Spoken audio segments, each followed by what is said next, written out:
Hello.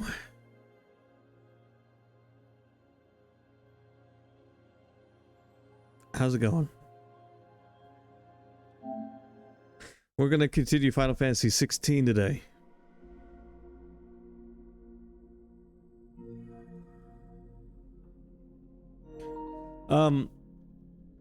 Off stream, I've been checking out a game called Disco Elysium. And I think it's a game you might like, Sky. I gotta put the fucking disc in. How do I always forget that step?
Okay. I found the game. I put the disc in. Hallelujah. Thank God for physical media.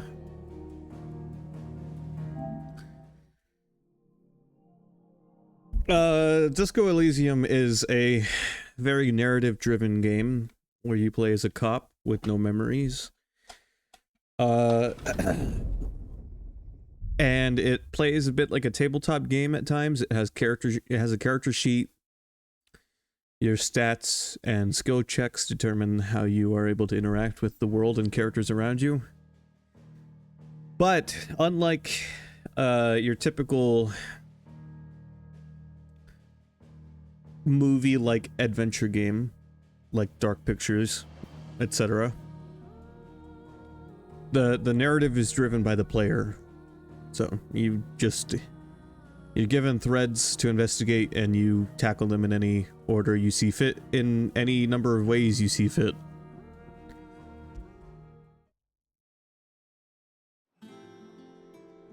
So, my character and my partner, Kim Kusaragi, dragged a dead body to a big refrigerator to keep it cold, and then we did an autopsy out of a refrigerator that looked like a polar bear.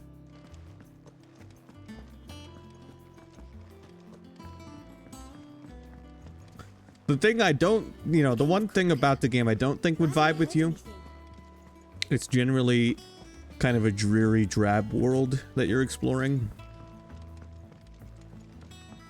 We're seeing troops amassing at every border.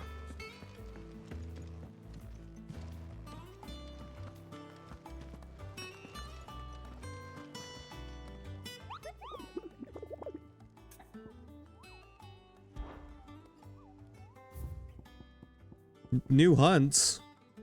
All kinds of new hunts. Well, I wouldn't say everything in the game is sad, but the game takes place in a melancholy setting for sure. It's like this nation that has recently been scarred by war. So, financially things aren't great. People are a little burnt out.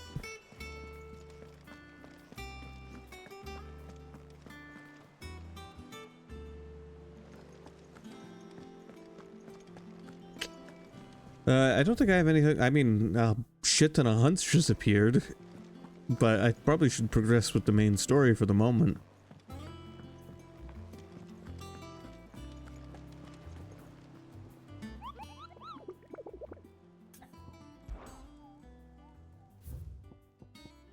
A hill to die on. Soul Stingers. Grimalkin. The Nine of Knives, and the Breaker of Worlds, which is an S rank hunt. I should start with that one.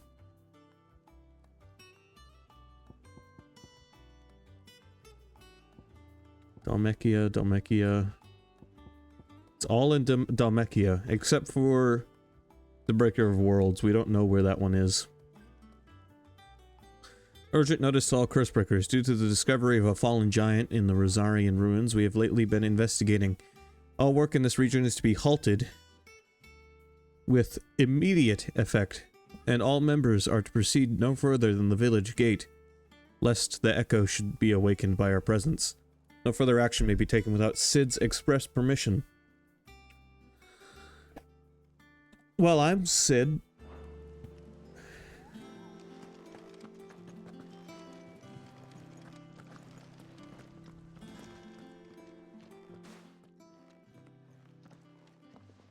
Clive, you're back. I am. And with glad tidings for once.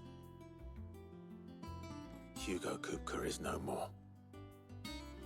Well, I'll be.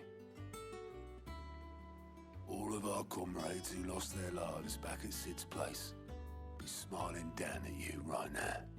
We had a stolus from Lubor saying Drake's fang had fallen. I expect that was your doing as well, was it? It's a long story. One for the history books, I'll bet. Welcome home, Clive. It's good to be back. You look better. I feel it. Which means I'm coming on your next little adventure. You're not leaving me behind again. Wouldn't dream of it. Otto.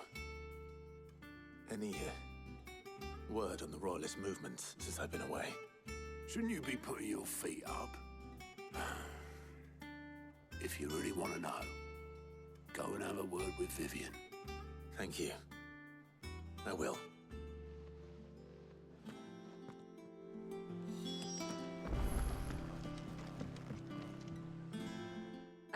The conquering hero returns. And with hardly a scratch on him. I may have picked up one or two. Well, the fact that you came straight to me instead of visiting our resident physiker suggests that you picked up something more important. A scent. The scent of Waludas. The very same. But whatever plans Kupka was hatching with the Royalists, he took them to his grave. As did his men. Slaughtered by the orcs who'd taken over the Fang. Orcs, Vivian. I've never seen such creatures in Storm before. The Waludas must have ferried them over from Ash, but why? Why work to rescue Kupka only to invade his home, the mother crystal of an allied nation, and let both fall? It makes no sense. Do you know the tale of the blind men and the Adamantus? One can often be led astray by focusing too closely on individual details. One must instead see the bigger picture. And what bigger picture is there than my map?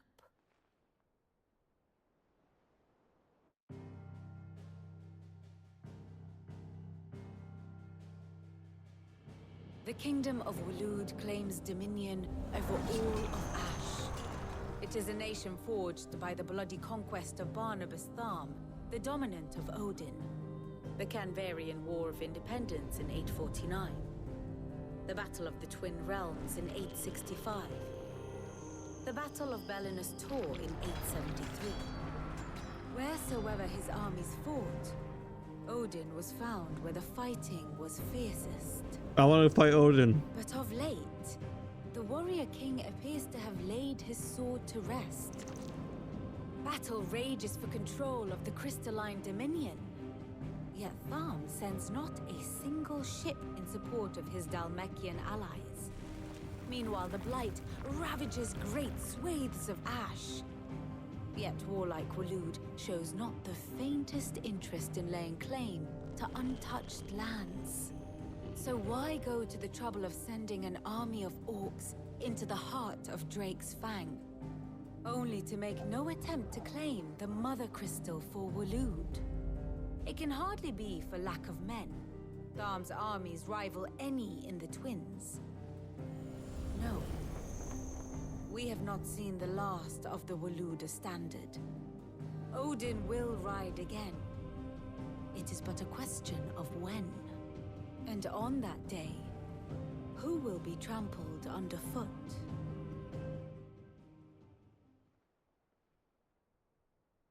In summary, I know not to what end the royalist betrayed Kupka. I know only that it is part of some broader scheme. A scheme tied to the ambitions of one man. King Barnabas. But there is no need to wallow in confusion. If one is to cure a sickness, one must first identify the symptoms. And your Lord Uncle has volunteered to do just that by keeping an eye on the royalists' movements. He's really throwing himself into this. Indeed he is. Which means all that remains for us to do is await his reports. Well, not quite all in your case. The people of the Hideaway must hear the news. Justice has been done. Hugo Kupka is dead. The wounds he left that night are still raw, especially for those who lived with Sid the longest. Tell them that those wounds might finally begin to heal. Consider it the price of today's instruction. I've never known you to be sentimental. What can I say? I am only human. And we are, all of us, sentimental animals at heart. I suppose we are. Very well. I'll go and spread the word.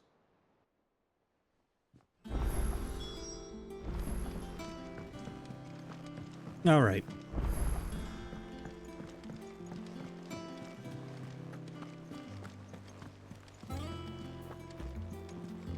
I killed Hugo. I actually felt bad for Hugo.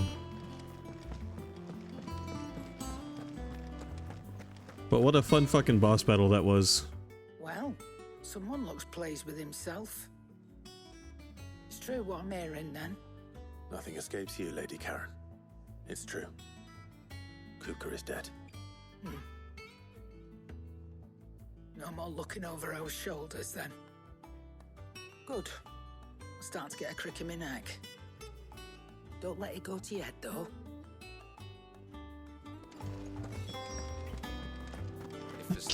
I can't use my limit break right now.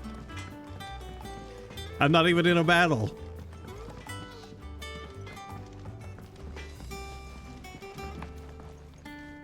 Evil used to redeem that all the time. Do you have a moment? What is it? I'm busy. I wanted to tell you that Hugo Kupka is dead.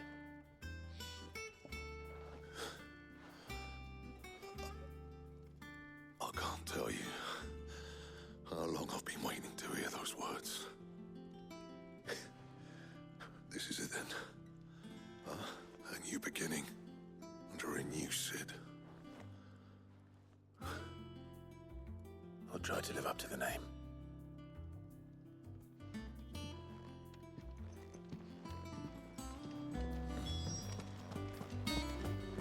Hippocrates. All right.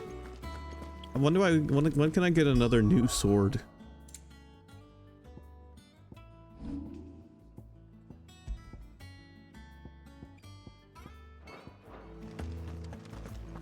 Yeah, I'm pretty sure I just got a new one, but I want a new one.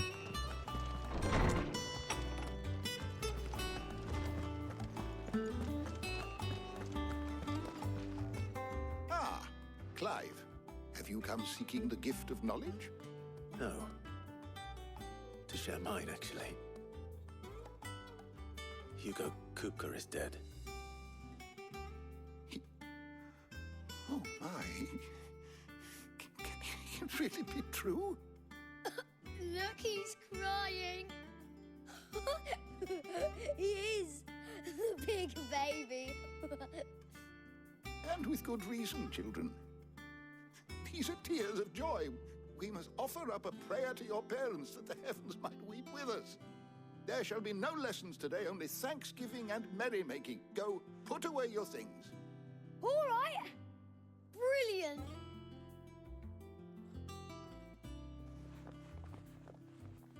Finally, a new dawn has broken. It has. Thank you, Clive. I cannot wait to share the good news. Hippocrates. After Kupka fell, Ultima came to me. I need to know what he is.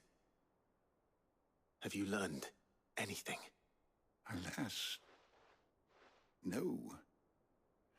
And not for want of trying. I have scoured nigh every historical tome in our collection and found nothing. Not even the sort of conspicuous absence that might suggest a concealment of fact. One is almost tempted to conclude that such a creature never existed. But I saw him. With my own eyes. I don't doubt that you did. Alas, it seems you are the only one who has. To others, he reveals naught. We see only that which he leaves in his wake, like some terrible force of nature beyond the ken of mortal man. A bringer of death. Whether the Ultima you met with was the being itself, or merely another projection of its power, I know not. But until I do, my investigations shall continue. Thank you. It means a lot. Right. Let's see if Otto has anything else for me.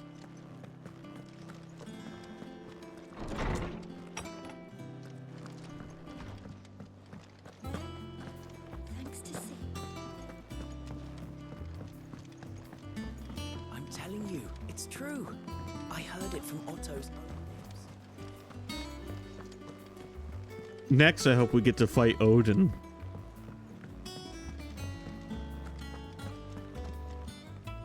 You barely sat down since you came home. Vivian got you running errands or something? Just spreading the word.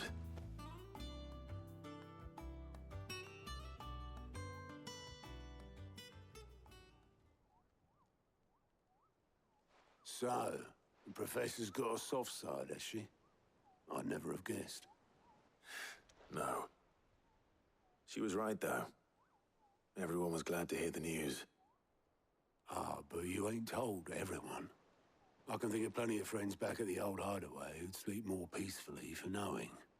Not least of all Sid. You should tell him. You're right. I should. And I will. Well, when you do, be sure to take Mid with you. She's been going at it hammer and tongs down in that workshop of hers, trying to do her father proud. I can't remember the last time she visited the old sod's grave. Very well. I'll suggest it. Alright, time to take Mid out. What was her full name again? Clive. Here you go. There's a quest in... Well, there's a quest in Dalmatia as well. Okay. Seen enough?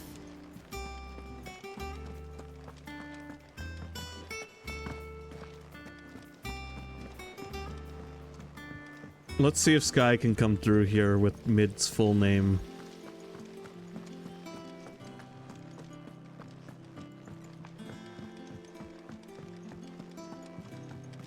I think Mid might need some help.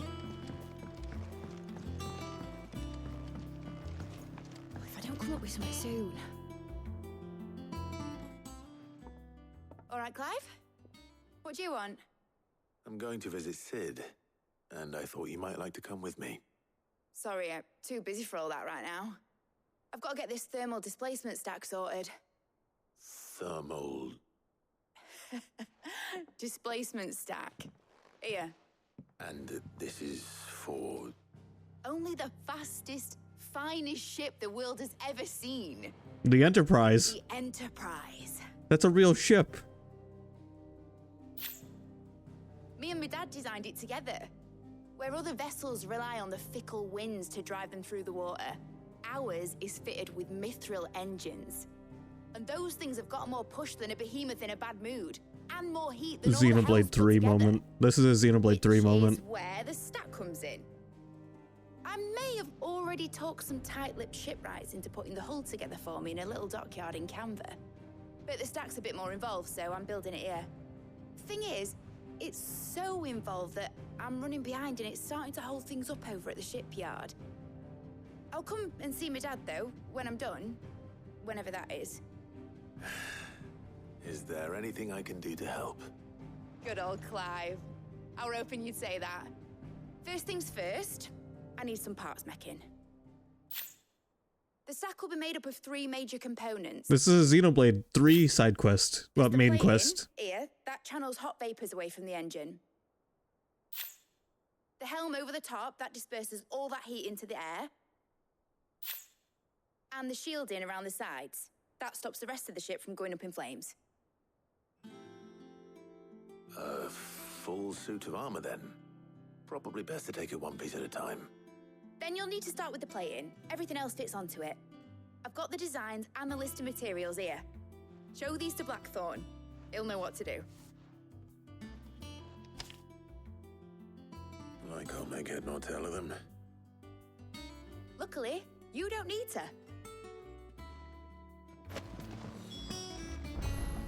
So there's a quest pretty late in Xenoblade 3 where you have to help a Nopon engineer a souped up sea vessel.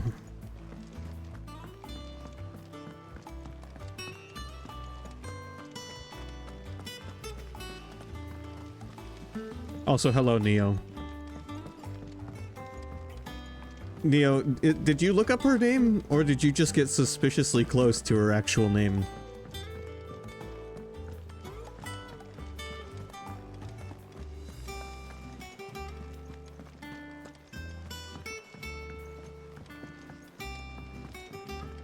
It's from the wiki. Alright. Well, Midadole it is. Blackthorn, can I ask a favor? Out with it. It's for Mid. This my last chance to say I'm otherwise engaged. Spare myself the arseache. Go on then. What is it this time? She said you would know. Here.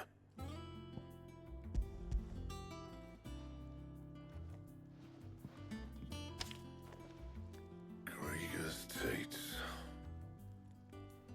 Well, I don't know what the hell you'd want this for, but I can make it. Won't be easy though. And I'll need help. Get Gavin-Otto in here, will you? All right.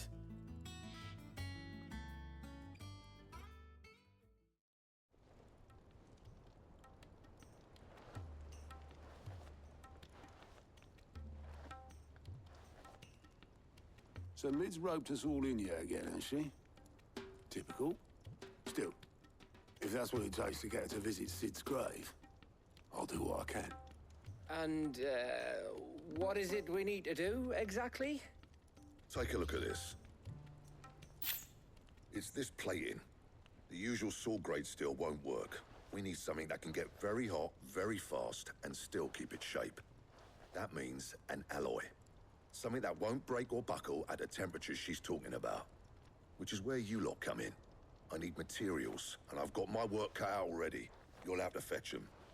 Now, there's a special kind of sand I'm after that you can only find out in the Valcroy. Stardust, they call it. As for the rest of the stuff, my usual supply should have it in stock. It just needs buying and bringing back here. Well, we'll get it done quicker if we split up. One of us should probably give you an hand coat in the sand. and the other can go and get the rest from this supplier. Right then. Well, make your minds up who's going where. We can get this over with.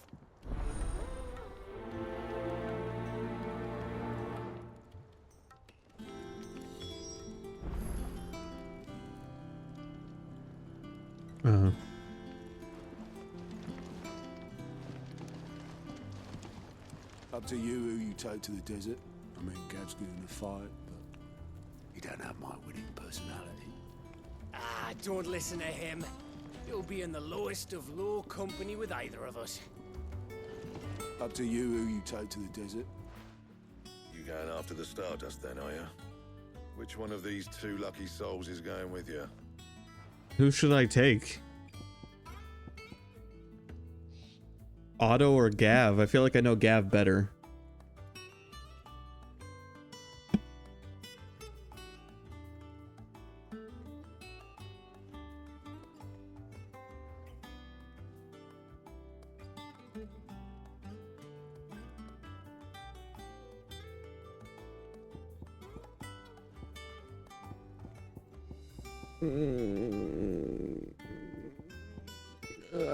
Is that a rhetorical question? Well, it's no. Is there really? I mean, is there pros and cons to who I take?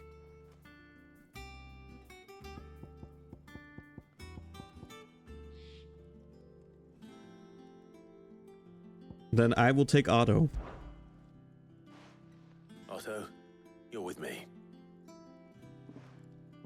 All right then. Where do we find this Stardust, and how will we know it when we see it? There's a river that runs through the southern reaches of the Velcroy. It's the black sand that washes up on its banks that you're after. And I'm guessing you'll be needing sackloads of the stuff. Might be worth our importers and the Dalimil Inn. I'll head down there. See about finding us a wagon. All right. I'll meet you by the river. You two take care, eh? I'll go and see this supplier. Just don't let the bastard fleece you, eh? Ah, he wouldn't do that. He's Blackthorn's mate. Isn't he? Best of luck.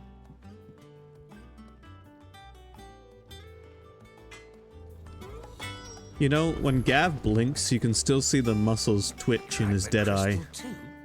You're joking.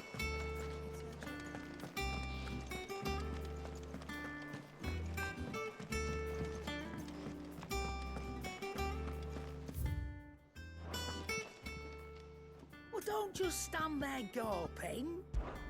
Coin purse weighing you down. Hey, look, a new sword. But it's only got 5 extra damage. Come again. Maybe I could smith it and make it a little better. What do you need? Can I make a new sword? What do you want? Oh, hell yeah. It'd last you a good while.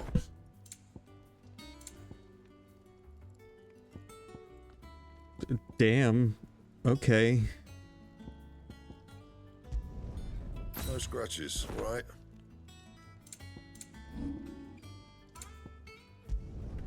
You can thank me later.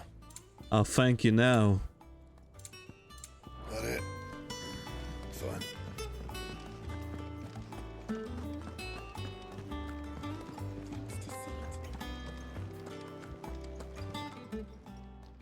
Is it business or pleasure?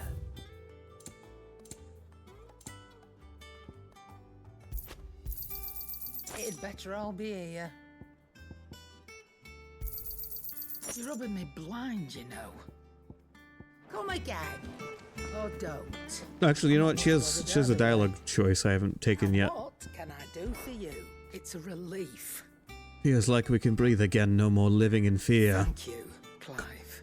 I know I don't say it often, but I mean it. Oh, and best of luck, too. For many here, every other worldly woe paled in comparison to the threat of Hugo Kupka. Now he's gone, we will finally have time to devote to everyday gripes and grumbles. And as the captain of this little ship, I'm sure you'll be on the receiving end of more than a few. Try not to get yourself killed, eh?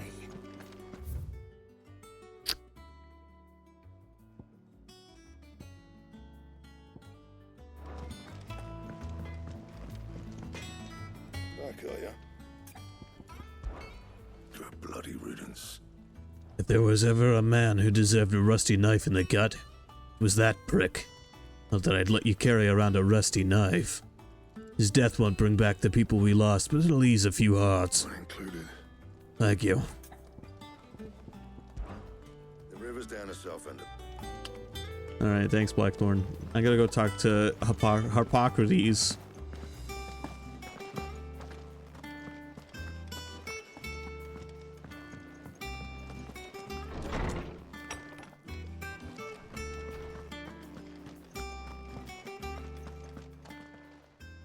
My knowledge is yours. I have said it many times.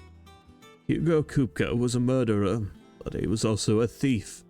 Thief who robbed us of our happiness, our hope. And though I know it is wrong to revel in the death of another, we can take solace in the fact that he will never steal anything from us ever again. The story is ended. Thank you, Clive. Were you aware That in many cities, bearers are forbidden from having children? 'Tis believed that the aether used to bring a child into the world hastens the crystal's curse. I misread that word, it's actually ether, lessening the mother's productivity. Such is the world we live in. Fortunately, Tet and Crow's parents were able to escape that world, if only for a few brief summers. what of the twins themselves? Born in the hideaway, one touched by magic, the other spared its burden. Their minds are blissfully untainted by the poisonous rhetoric of priests and politicians.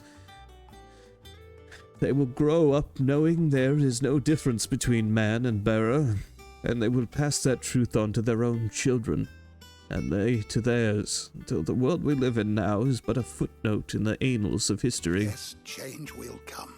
And through a magic which requires no crystal to conjure, one that will endure long after the last mother crystal has fallen. Fare you well, Clive. Sweet. Alright, let's go. We got hunts to hunt. We got materials to collect. I got a letter to read in my bedroom. Hold on. Never mind, we're not ready.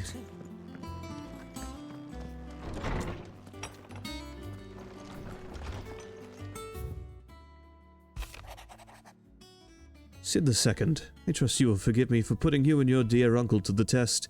I am confident that a man of your position can understand the importance of earning one's trust, especially in times like these. For what it is worth, you now have earned mine, and I can assure you it shall not easily be relinquished. May this be the start of a fruitful relationship.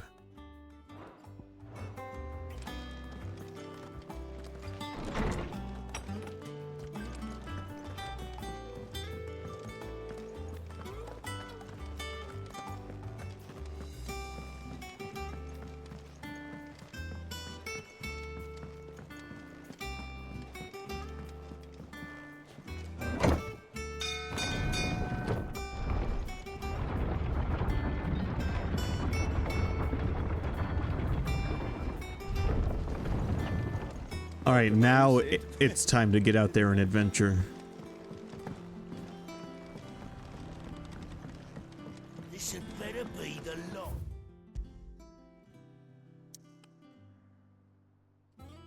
Okay, so there was a bunch of hunts in Dalmekia, which is this country down here. There's a side quest here at Lost Wing. Let's start with that side quest.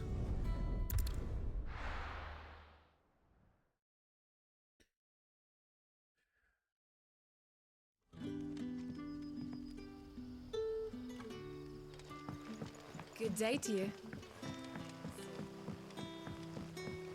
You're watching Adventure Call.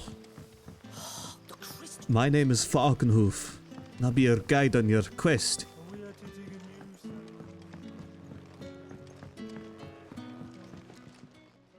Ah, Clive. Your timing is exquisite as always. I have a concern which you may be able to assist me with. Go on. There are whisperings afoot of shadowy figures having been sighted outside the village. Rustlings in the undergrowth, suspicious noises. My people fear that they are being watched. It may be no more than a surfeit of nerves, understandable in the current climate, or it may be the prelude to something altogether more dangerous. Given what I hope you'll forgive me calling your nose for trouble, I wondered if you might investigate. Of course. Excellent. You might begin by speaking with the good citizens of Lostwing. Listen to their tales, and make what you will of them. All right. I will.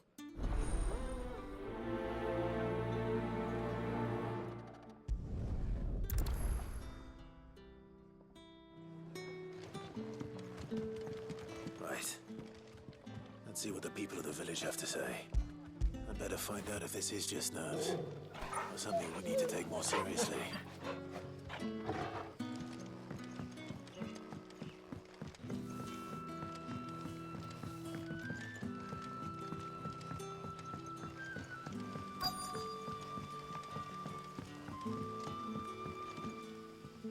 You all right, Sid? Something on your mind? There is actually. Can I ask you something?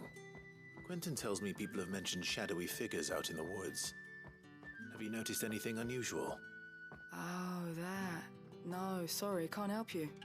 I heard the rumours, mind, from the lads working over at the vineyard, but none of them has seen anything either. All right. Thanks anyway.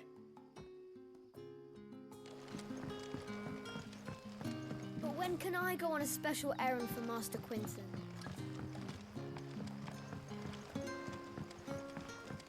I've been playing too many games over the last few years with English accents. Like various English and Welsh and Scottish accents.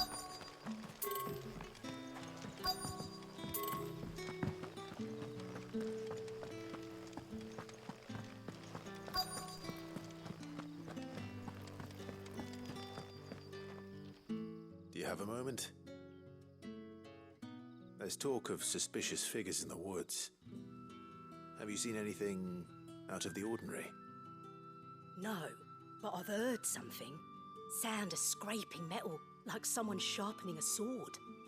Where was this? In Lorbert's Pass. Was out foraging for herbs when I heard it, screeching out from between the trees. Ran back here as quick as my legs would carry me, and I ain't been back since. I see. I'll look into it. Thank you. Seems Lorbert's Pass is our best bet then. What do you say, Torgal? Shall we go and investigate? Hell yeah.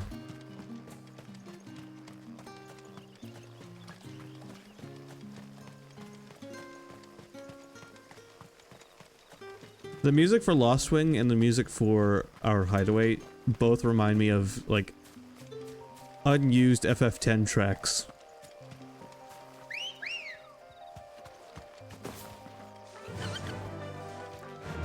Faster!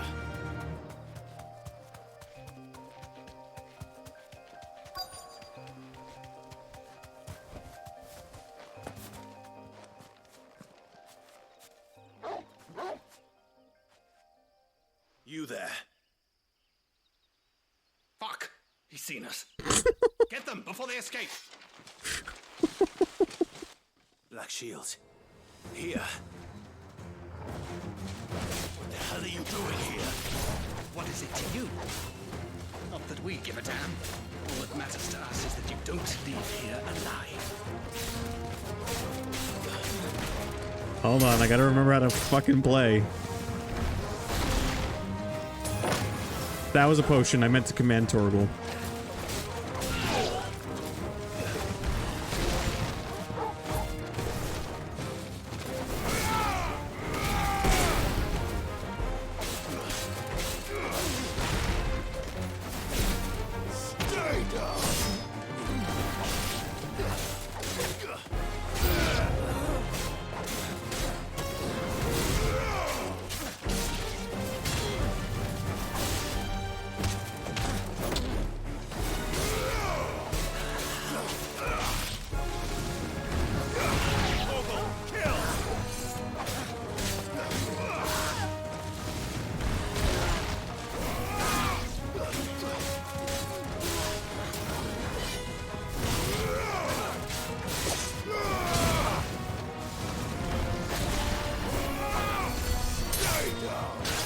Okay, where's the healer?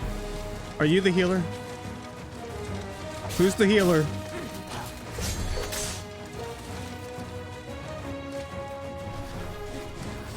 Found you. You think you could use magic around me?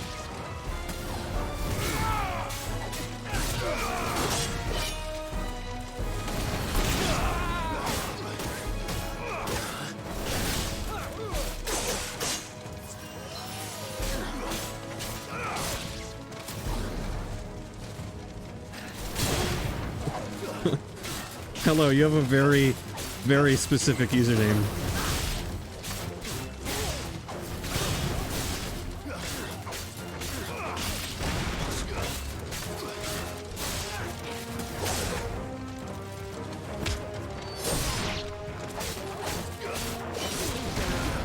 How's it going?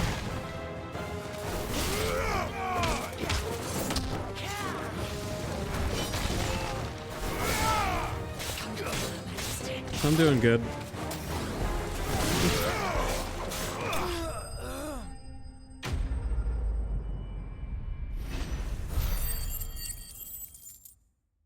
I gotta go turn my light on though, because it's fucking dark out. Oh, I love this game. It's great. It's my first playthrough, but nobody told me, but I forgot to turn my face back on, didn't I? Hold on, give me a second.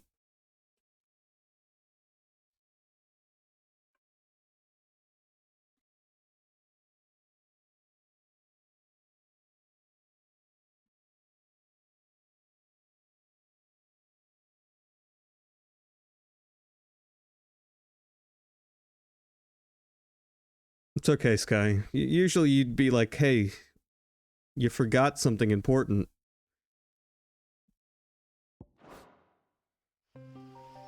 Why were they here? Were they planning an attack on Lost Wing? I need to warn Quentin.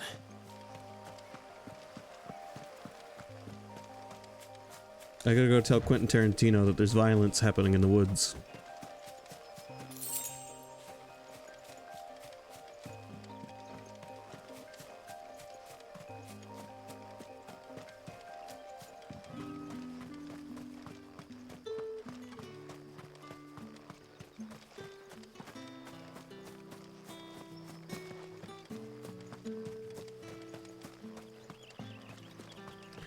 You know, I'm still thinking about that, that Titan boss battle.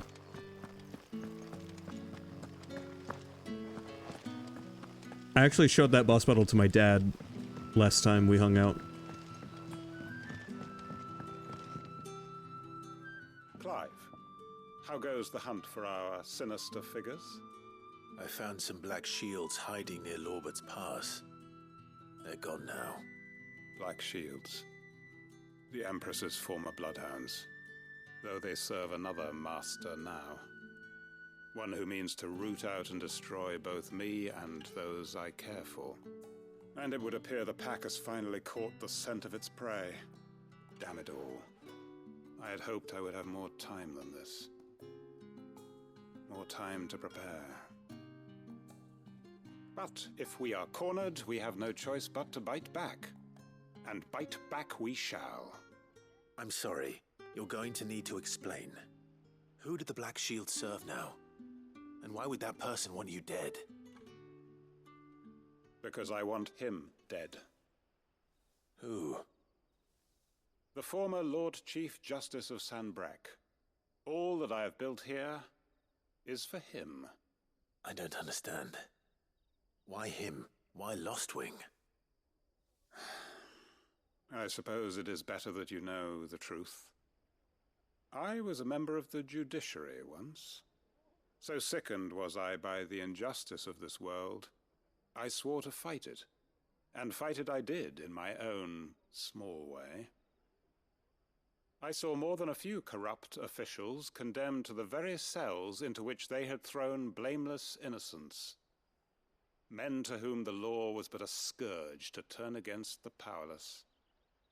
And throughout, it was the Lord Chief Justice who backed me, who was my one true ally in the quest to see justice done. So what changed? I discovered that he hunted bearers for sport. I was a fool to think he shared my hatred of venality and vice. His support for me was no more than a facade, a means of ridding himself of his rivals, a mask to hide the rot beneath. I filed suit against him immediately. His response, however, was rather more visceral. He had my entire family slaughtered, and he faced no punishment whatsoever. I lost everything. My loved ones, my livelihood, my position, the faith I had once held that any modicum of justice might be achieved through the courts. So I set about enacting my own. I tracked down every soul who served him and slit their throats myself. But the man himself proved an altogether more difficult target. With money and power come protection. And so I saw that I would need an army of my own. I came here to Lostwing and began recruiting like-minded individuals. And everyone here knows this is why you do what you do. Of course. They too have lost loved ones to the bearer hunts. Seen faultless friends sent to the gallows to spare the guilty. All under the watchful eye of the Lord Chief Justice. Our wounds are the same. And our cause is the same. We are comrades. And our revenge is already in motion. We know where he hides, how numerous and well-trained his guard.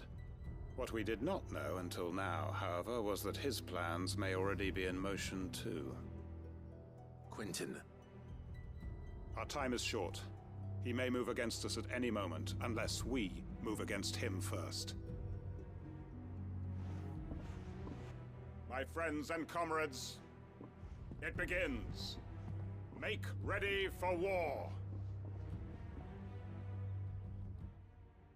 A deeper side quest than I initially expected.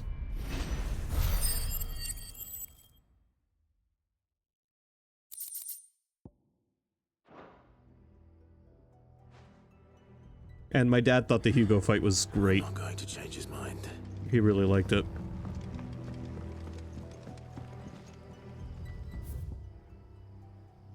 I suppose nothing more to do here at the moment.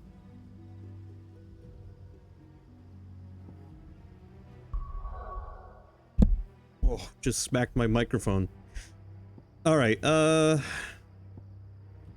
guess we can go to this area and start looking for hunts.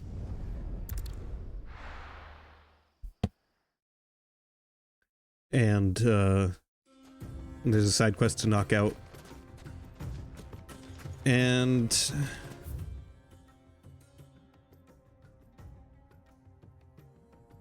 our main quest as well. Use your loaf.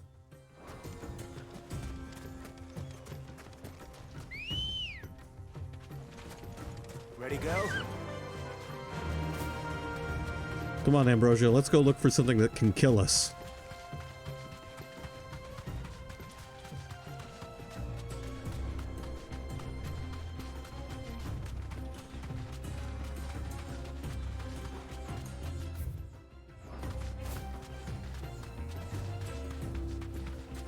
So I see the map extends up this way. Can I actually go up here?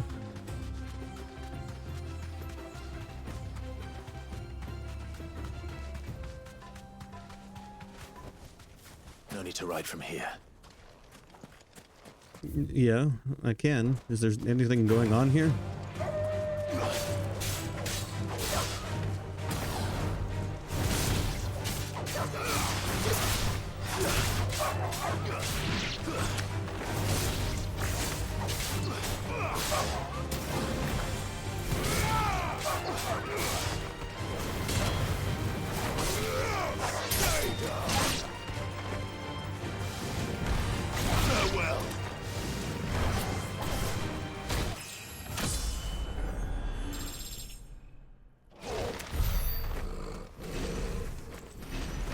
Level 34, baby.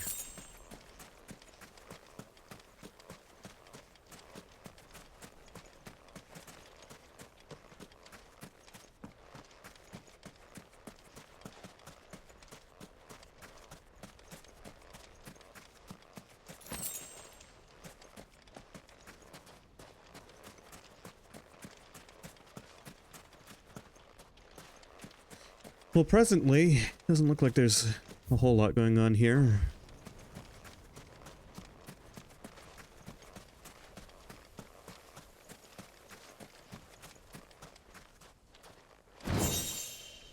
I found a mithril belt.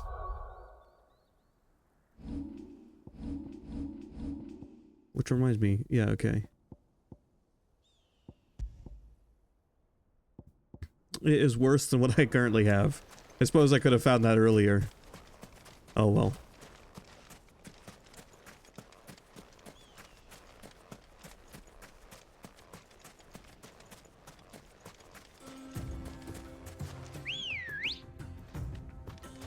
Good girl. Run like the wind.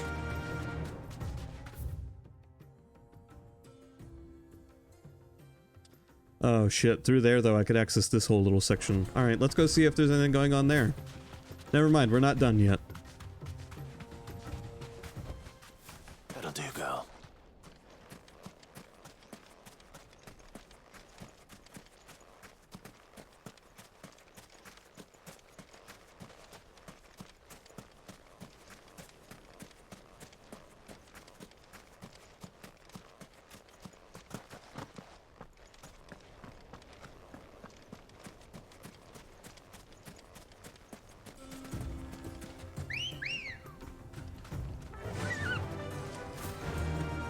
I do kind of wish you could just look at the available hunts from anywhere to refresh your memory on where they are. Straight home now.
What do you mean, like a classic adventure game?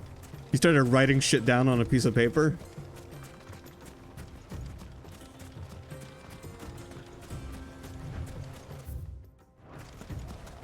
Yep, you know, I was thinking about doing that. I also thought about just taking a screenshot.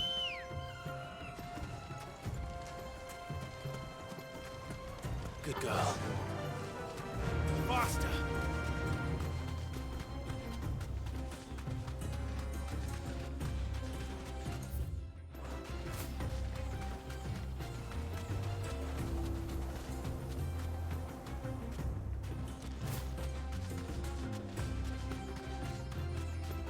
Goblins? You deserve a rest.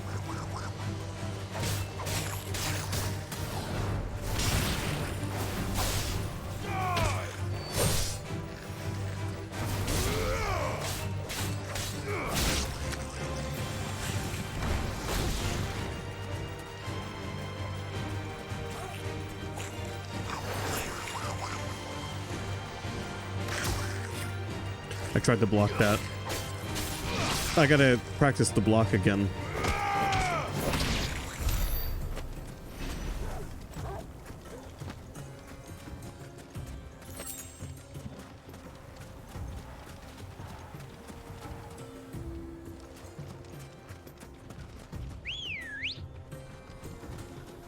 Ready, go?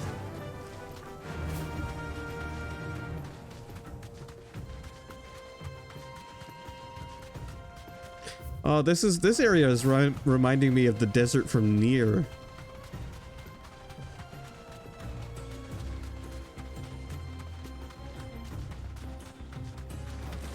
Am I about to make wolves extinct? Be safe.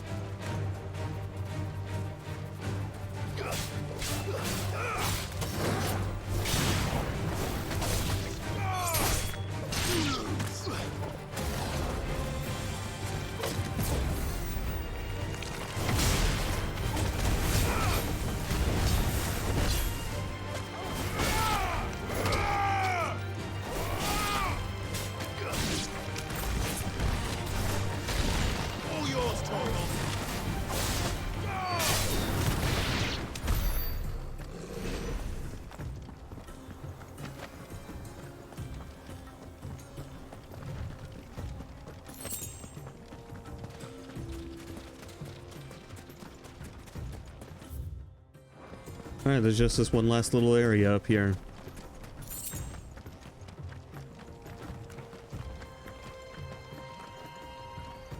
Salamander.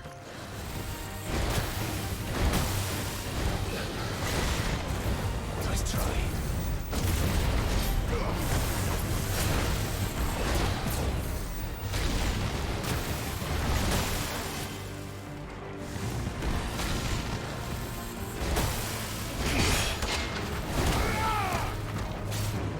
Well, I did the block. This guy's awfully trigger happy. That's better. Too slow.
Okay, salamanders might be a little bit annoying to fight.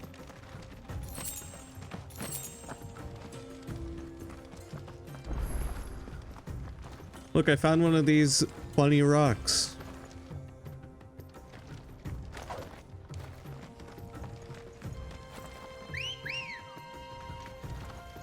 Come on. I guess that's all that's up here. Something I don't know what to do with just yet. Run like the wind.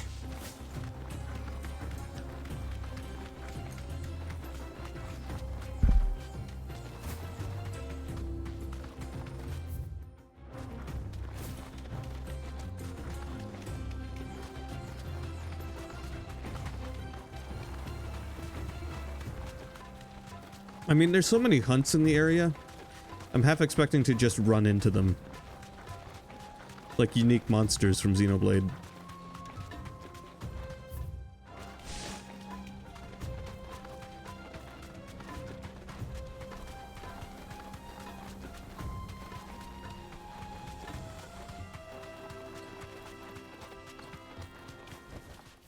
No need to ride from here. Yeah, we gotta walk our way through this little tiny area.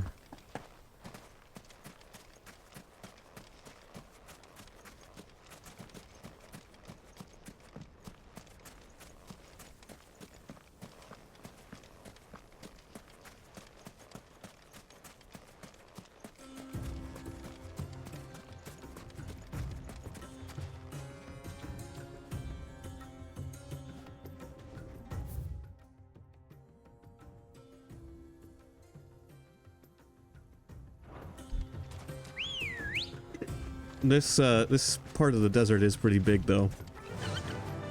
Maybe I should just go back to the Moogle.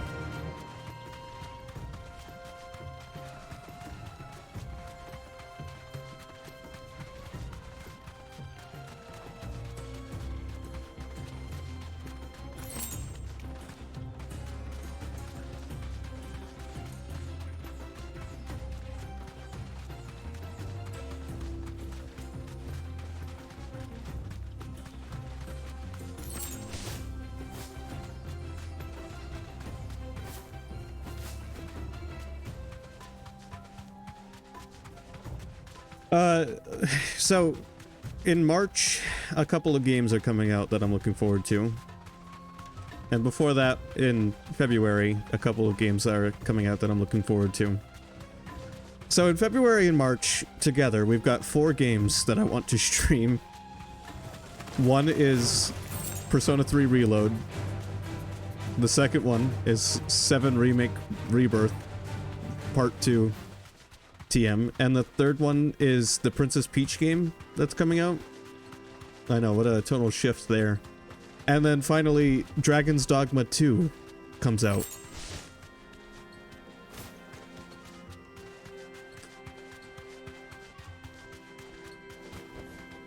You deserve a rest. This guy looks fairly unique.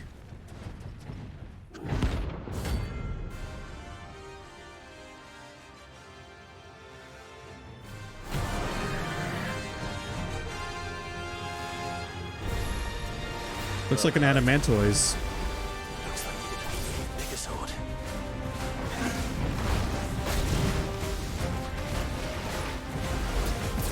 So this turtle monster has an attack called Water Cannon.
Hello, Gear.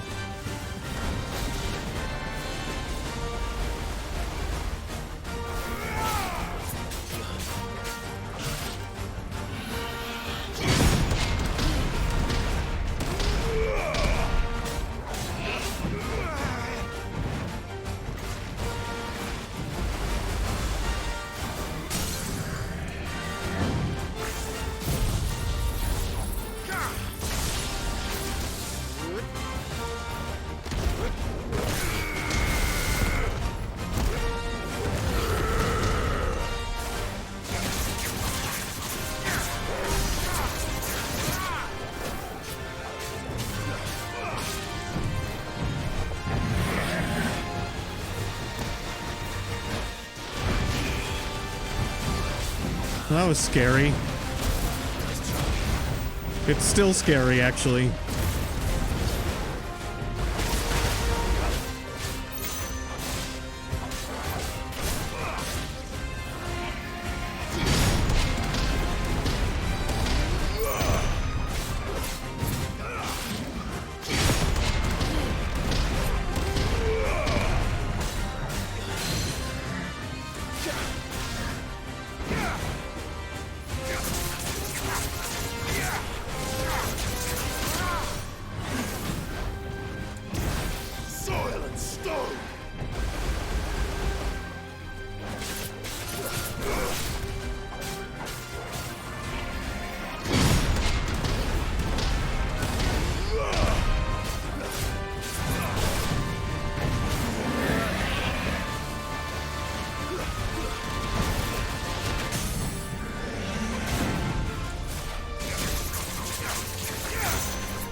That was fun. It should have stayed in its shell.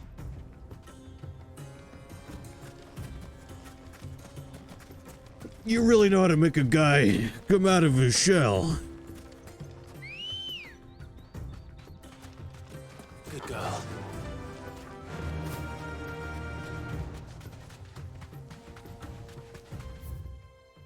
Alright, that's one hunt down. There's like 4 or 5 more that we can do in this area. Not counting that one that I am not ready for, that was S rank.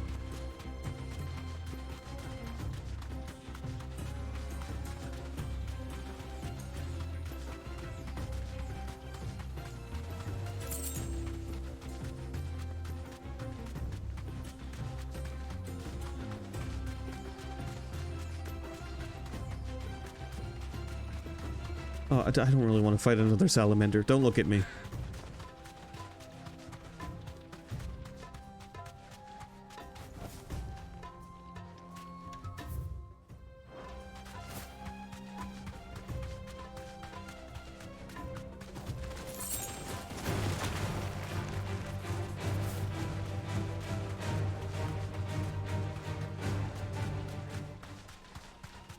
I'm just on the hunt for hunts right now.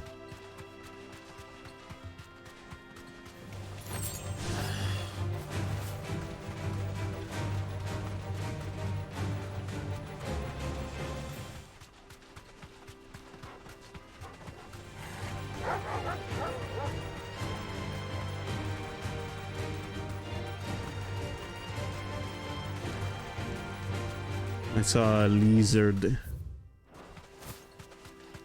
It's fresh.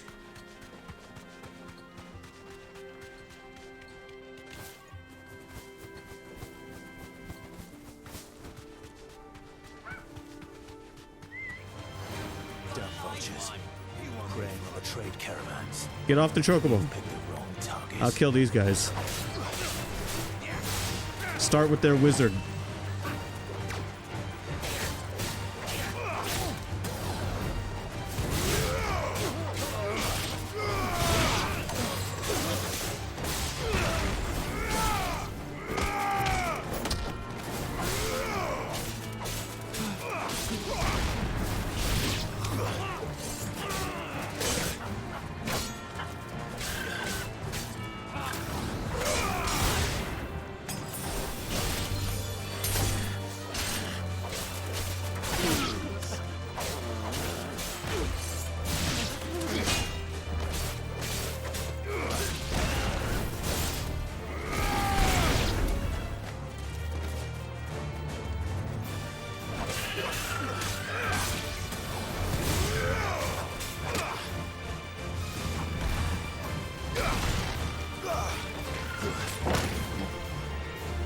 I used a potion again.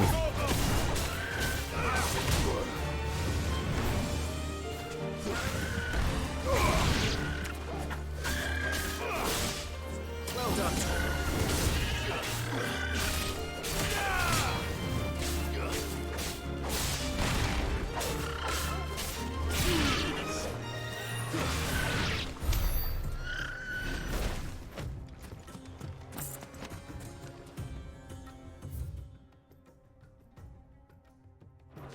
Alright, you know, it hasn't taken so long. I think I've scoured a good chunk of this desert. And we did find one of our hunts doing this, so it's not like I've had total terrible luck.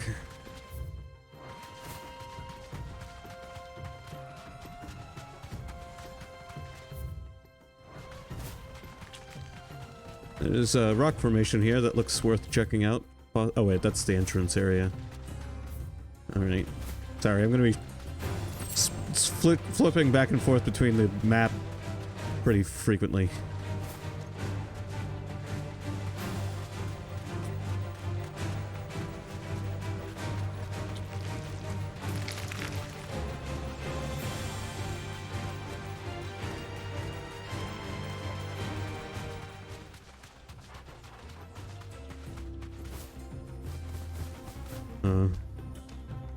That was close, but I don't think I can actually do that.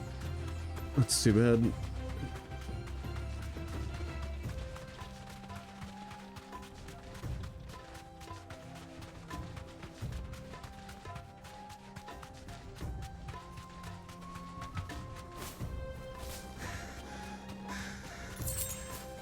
This is where half of Final Fantasy XII takes place.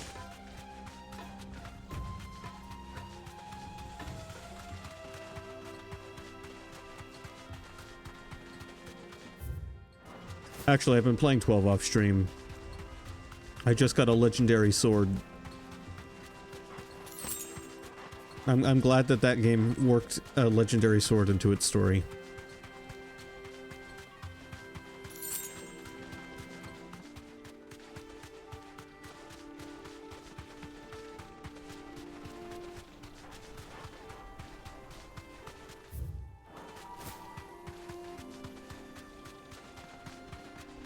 And get this, it's capable of cutting through crystals. Or the Final Fantasy XII equivalent of crystals. Oh, swords are definitely a thing in Final Fantasy XII. Half the classes use some type of sword, but it's just the fact that the Final Fantasy XII has a quest line where you're going after a legendary sword. That's important and pivotal to the game's story. It made me feel like I was playing Dragon Quest for a second. Or Zelda.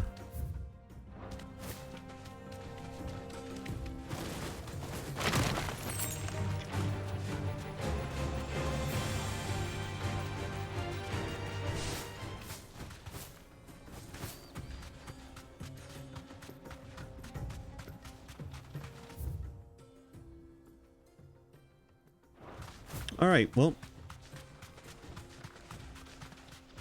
A Zodiac Spear.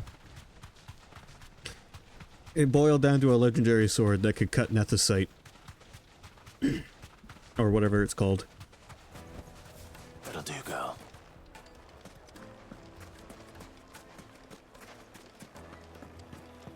My carpets have... Take a sniff, good sir. Now, there'll be no one to man. Gone, just like that. And without so much as a by your leave. What's the matter? It's my apprentice. He up and vanished while my back was turned. I'd go and look for him myself, but I've got a bakery to run. A bakery that's now short one pair of hands. Loath though I am to rely on the kindness of strangers, I'm at a loss. Please, will you see if you can find him? I'll see what I can do. Do you know where he might have gone? I wouldn't be surprised if he was off somewhere mooning at Drake's Fang. He used to work there, you see. Poor fool left his heart in its hollow. All right. Then that's where I'll start. Oh yeah, this game was definitely a labor of hopefully love, but definitely lots of hard work.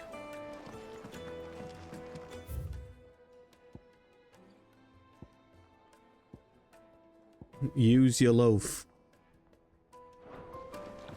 Oh, well. Plates and pots!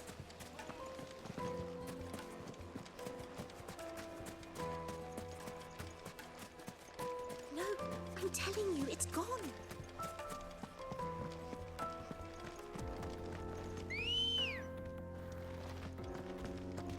Ready, girl? Fly, Ambrosia.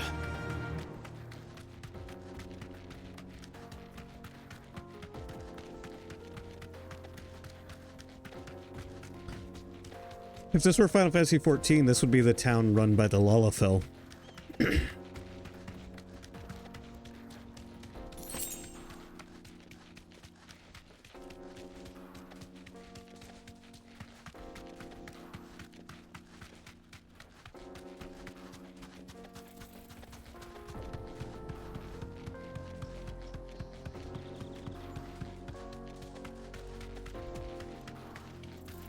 Oh yeah, we came through here with Uncle last time we were here.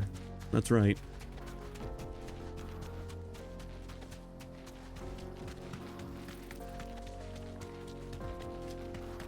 What's going on? Oh, that's a hunt.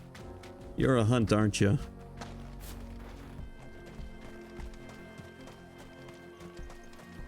I don't know, Sky, because there was an actual, like, town built around a whorehouse in this game. This guy looks like a Yu-Gi-Oh card.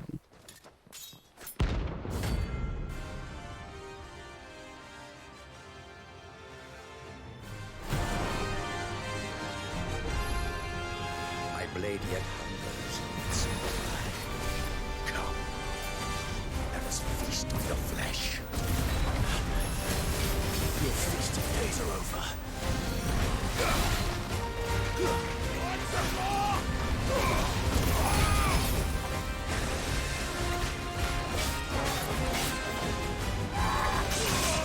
Wow, look at this crazy bastard.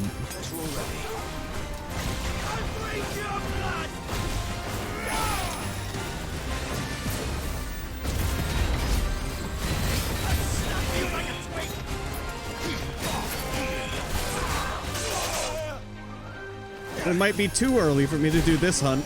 We'll find out.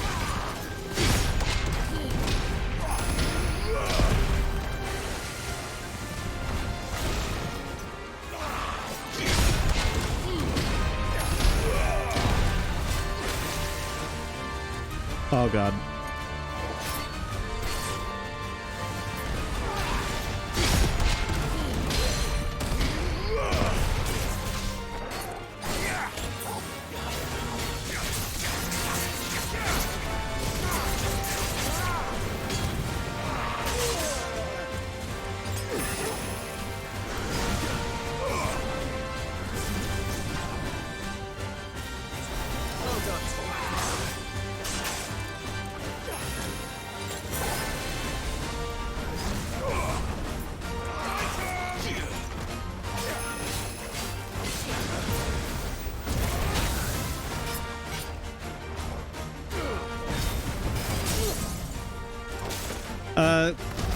There's plot reasons why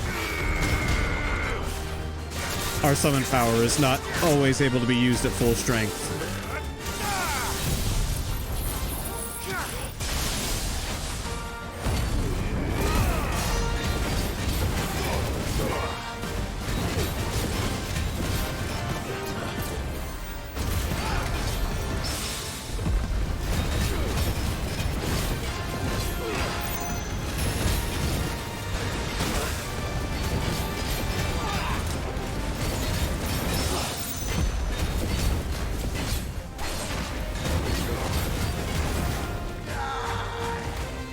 Oh no, he's the Underminer.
I guess I first tried him.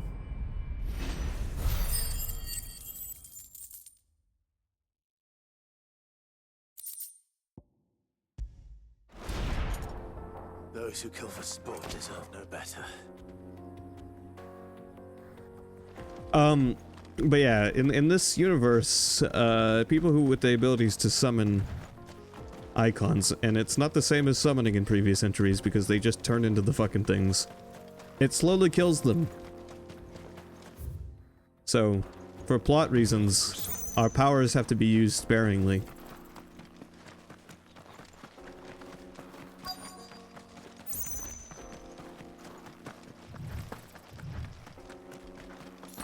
Yep, we turn into a fursona. And die in the process. Just like real life.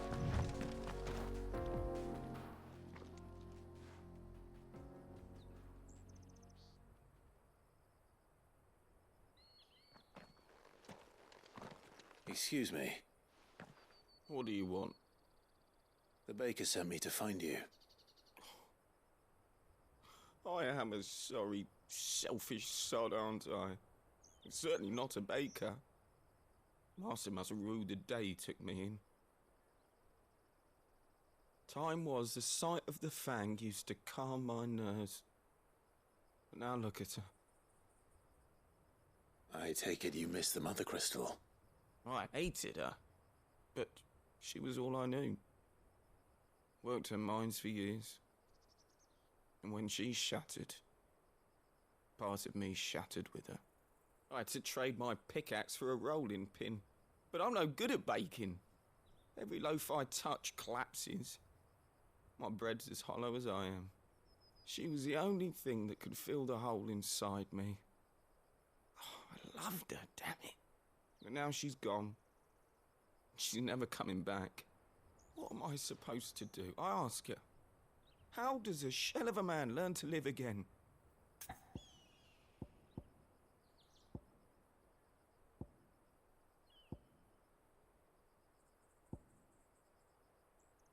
Oh shit. I'm torn between focus on your work and express yourself. I feel like those are the two things that I do.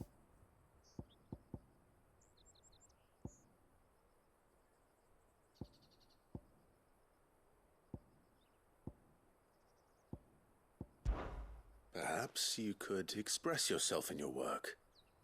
If you miss the fang, maybe you could recapture it somehow. Recapture it? I'm a baker, not a... You know, you might just be right. What a fool I've been! I have to get back to the bakery right away. Thank you! Thank you, my friend! You've opened my eyes! Wait. Go have fun with your bread. Suppose you won't be needing an escort then.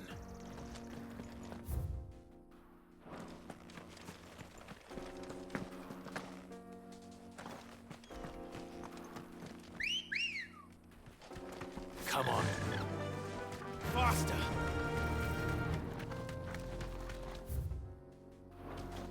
Alright, so this is the end of the map down here. I don't think there's going to be any more hunts, per se.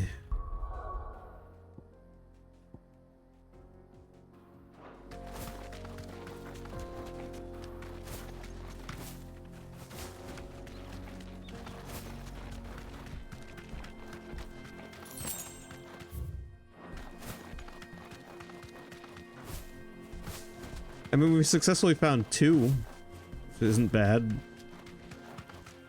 without needing to go back and look at the Moogle.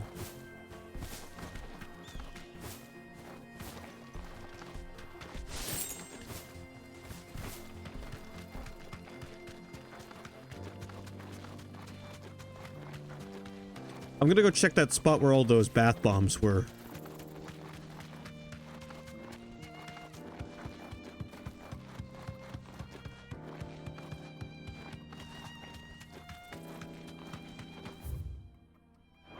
There's also a pathway this way we might be able to check out.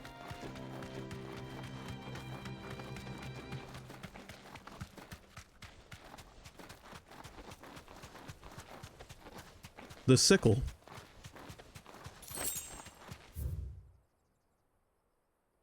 Oh, this place is opening up to the rest of the desert.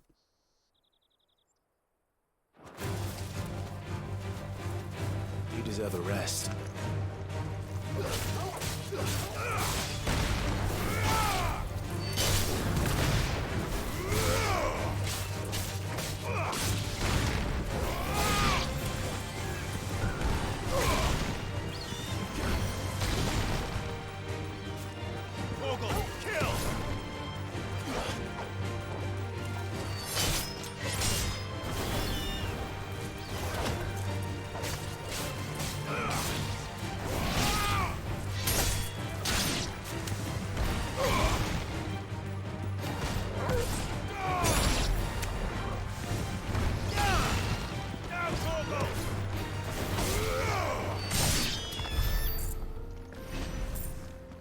We're close to jumping another level.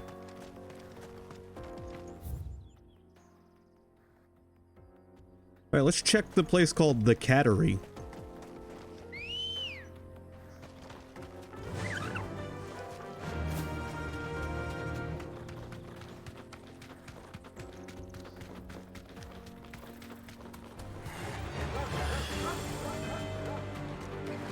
It sounds like there should be. But so far I've only seen dogs.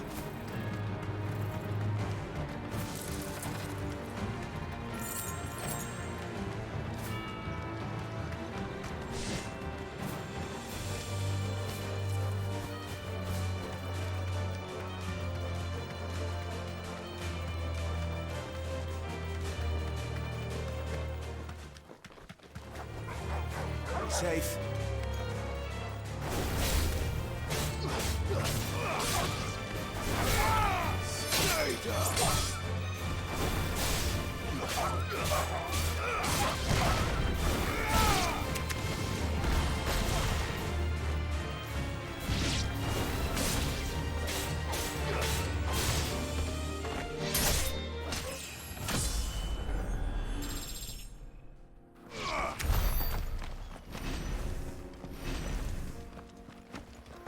Level 35.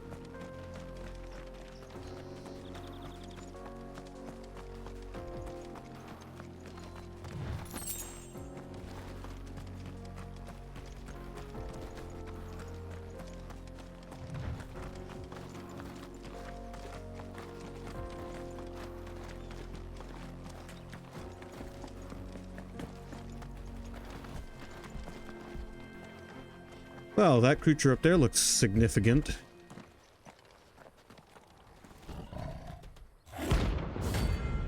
Grimalkin. I've done it. I found 3 of the hunts. Playtime for the pack, is it? Let me introduce you to mine.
I guess we really are doing that boss fight from near.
He kind of looks like Red 13.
I guess this really was a place where a lot of cats gathered.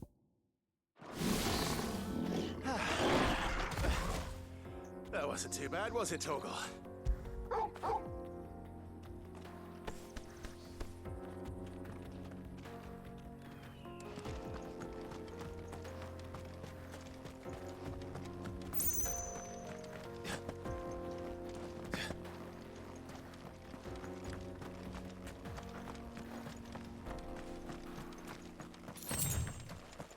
There, 3 of those hunts complete. Meteorite. Alright, I gotta go back to town so I can stock up on items. I've gone through 3 hunts here without restocking up on items. I can also turn this quest in. The most fragrant herbs and spices. Ah, there you are. The man who lit a fire under my wayward apprentice. Though I worry you might have stoked the flames a little too high. He damn near ran me down trying to get to my oven. Master, it's ready. Behold the Drake's Balm. A truly unique creation. I dare say it is. Just look at it. A perfect likeness of the Fang herself. Her steeple peaks, her fulsome spurs, her inviting hollow. True, my loaves collapse more often than not, but what's the Fang without her crater? Why, no Fang at all. And look, inside. She's filled to bursting with a bounty of beautiful crystals. Salt crystals! Master, I have found my purpose. I must use my work here to preserve the memory of the Fang. Well, if it tastes half as unique as it looks, I'd certainly say you're onto something. Not only is my apprentice back, but he's finally pulling his weight. With any luck, I might even have a new delicacy on my hands. I don't know how you did it, but you have my thanks.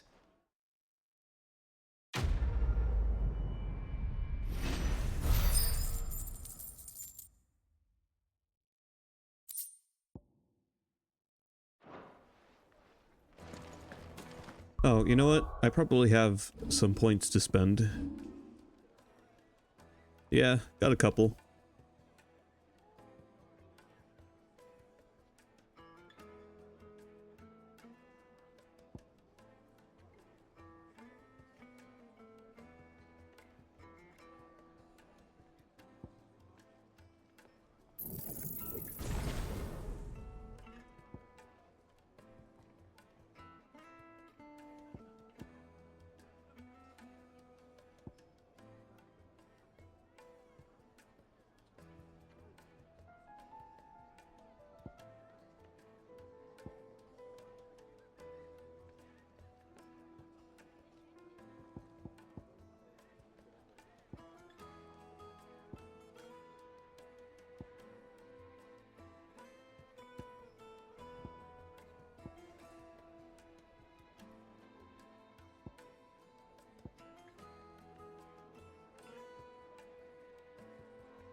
All right. Oh, well. Made from the stoutest. Let's buy some items and look for more monsters. No, I'm telling you, it's gone. Good day, my lord.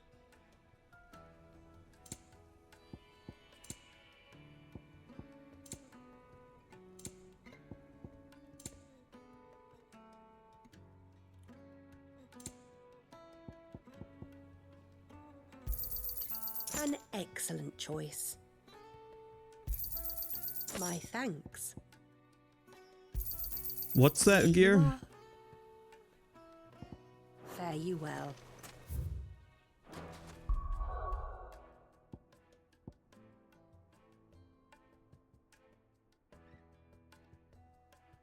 Are you talking about Titan's pose here in the menu?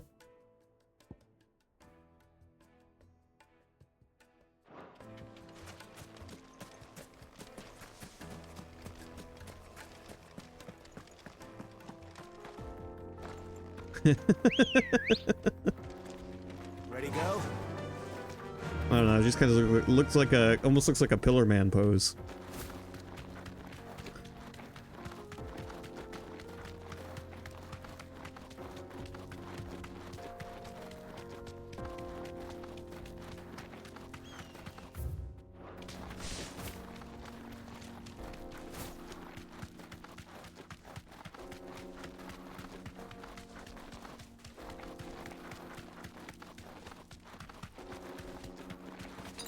Bet you're all ready.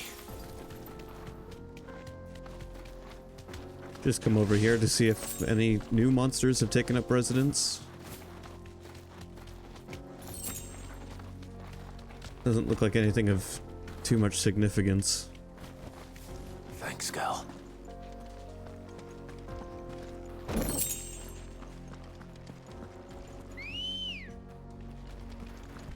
Let's go.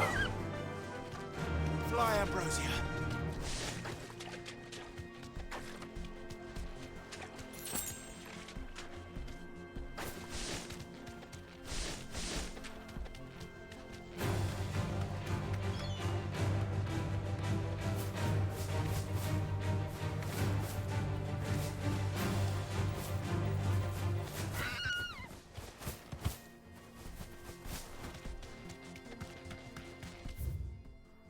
Okay. Well, let's explore some more of this area over here, I guess, and see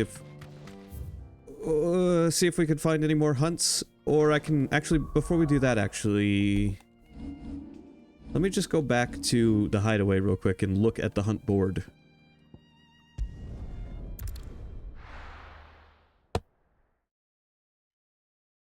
We did just clear 3. Hugo Kupka's dead. He sure is. We're seeing troops emerge.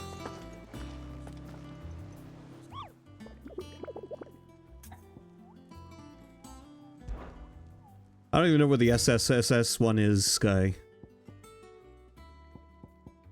Yeah, we killed Hugo last time I streamed this. Soul Stingers. This is the only hunt left that isn't the S one. A swarm of vicious Vilekin has of late made its nest near an abandoned village in the fields of Karava.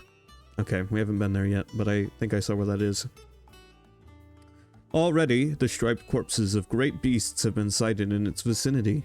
Should the Vilekin be left to their own devices, the nearby settlements shall surely be reduced to naught but a collection of bleached bones within a 12 moon.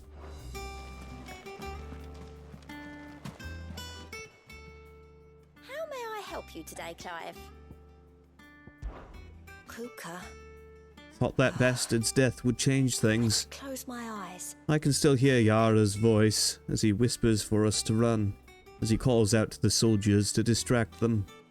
His word saved us, and I'll never forget that. It's just like he said, words are immortal, and his live on in me. They changed my life, and I've wanted to thank him ever since. Only I don't know how. I don't know the right I words wish you were here. to teach them to me. Come to claim your just desserts? Yep.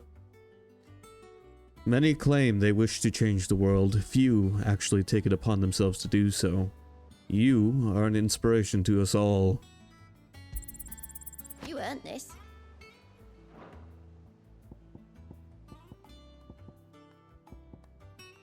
Come again. I may have more for you.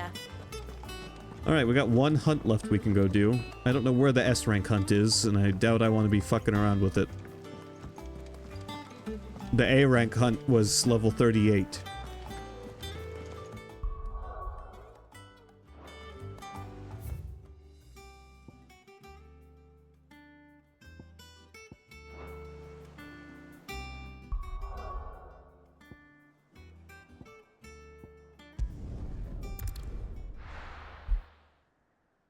No, the tortoise was like a B rank.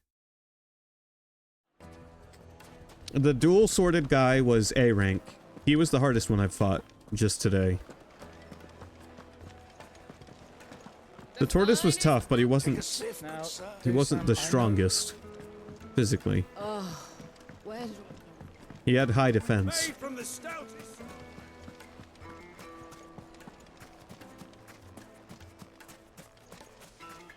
But not only would the S rank one probably be tough, I would have no idea where to look for it. In particular? Here you are.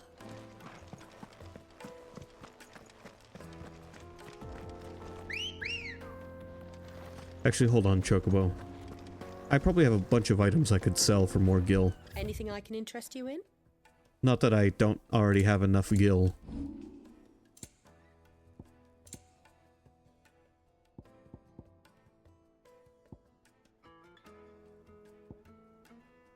I'll have 18,000 more gil. I have 110,000 gil, I'm rich.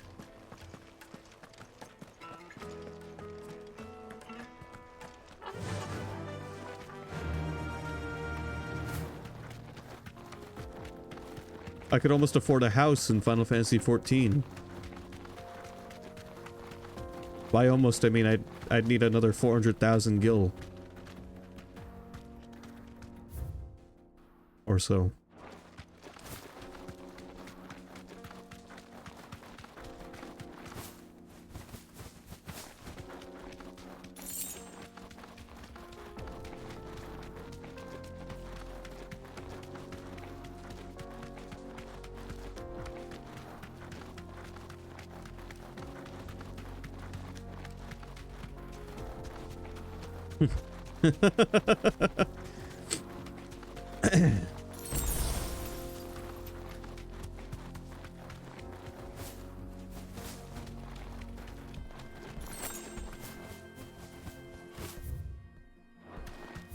Alright, the fields of Karava are down this way somewhere. Either this way or the other path. Enough of you, are there? Please, Neo, tell me all about your unique investment opportunities. I'd like to know.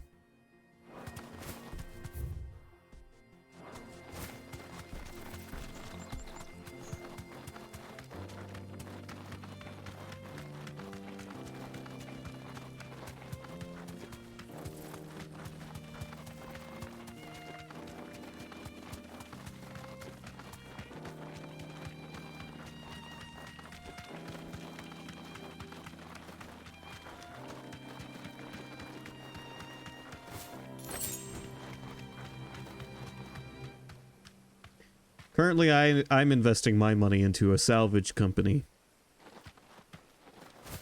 They fly around to different planets and collect trash.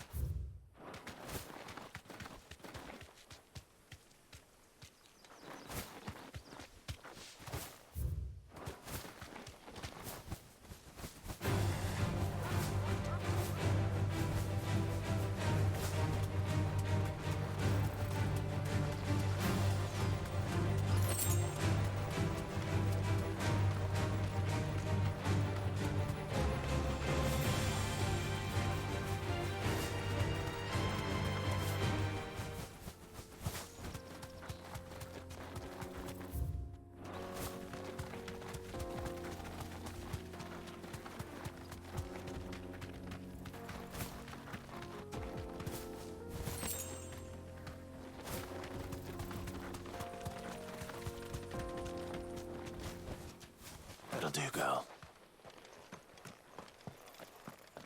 What's going on over here? Nothing. This is probably a little story-related area. Or a side quest or something.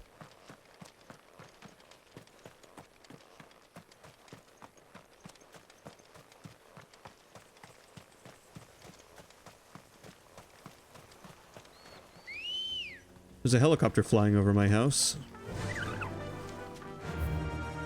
Faster!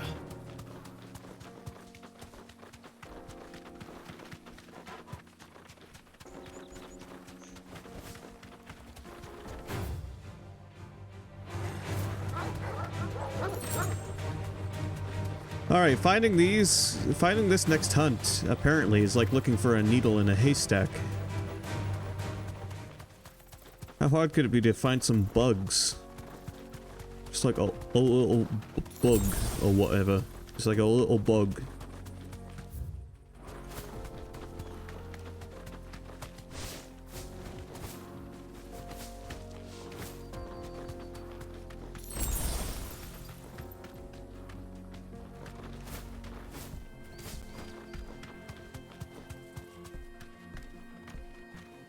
You deserve a rest. Any bugs in this weird shack? No, no time of day requirements in this game.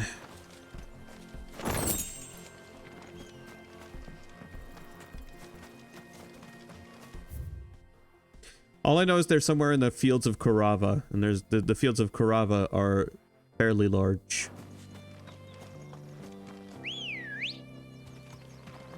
We'll find them eventually. Fly, Ambrosia. I think I just found them. Be safe.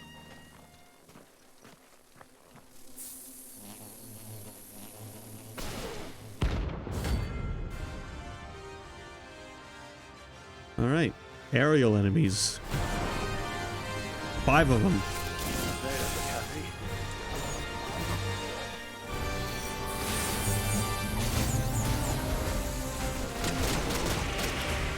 Ow.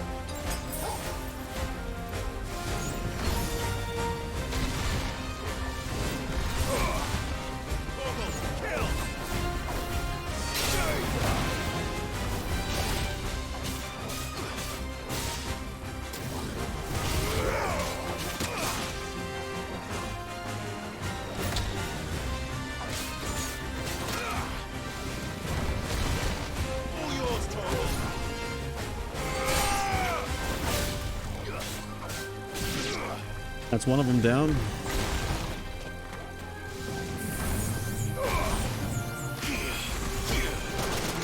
I tried to time that. Fuck.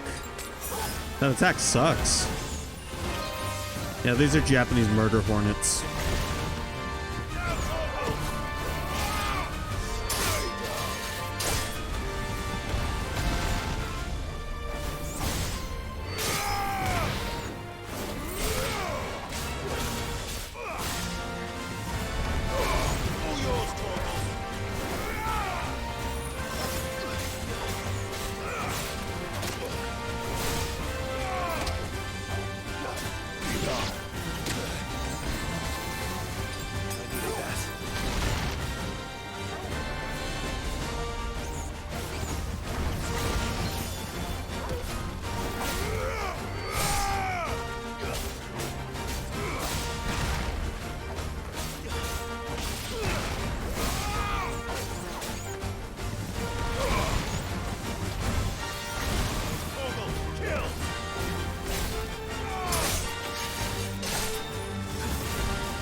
They fucking fly so fast when they do that.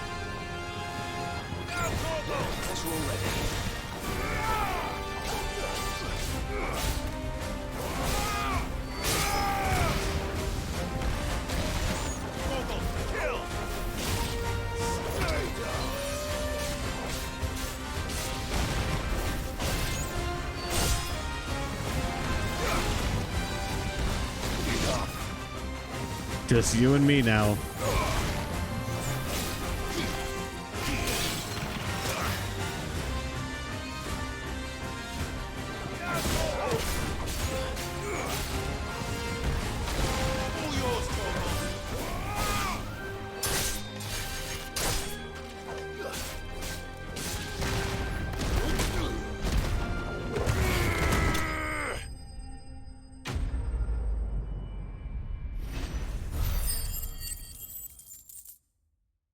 There, that's all the hunts I can do right now, I'm pretty sure.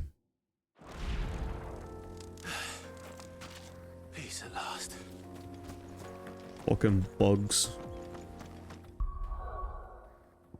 Alright, I think we're good to go back to the main story.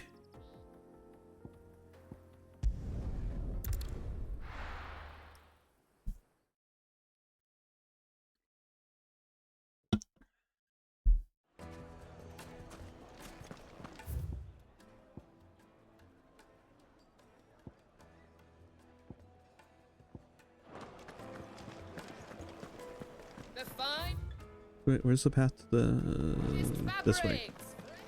This is the way we want to go. This is where Uncle and I found those guys last time, if I remember correctly.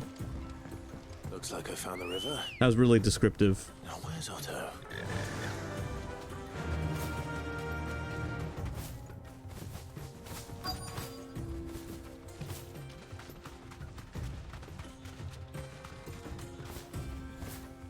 Straight home now. Otto, sorry I'm late. Oh, Clive. I had to go hunting. I had a quick scout about, and I reckon this area's our best bet. Seems Blackthorn's the only one who thinks smithing with his Stardust stuff's a good idea. It's just lying here, waiting for any old fool to fill his boots. But unlike any old fool, you thought to bring a wagon. Well spotted. Now get filling.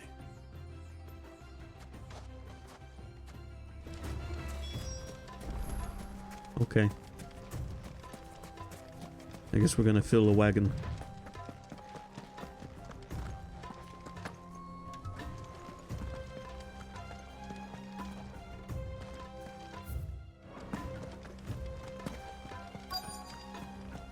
The water in this desert area looks really appealing.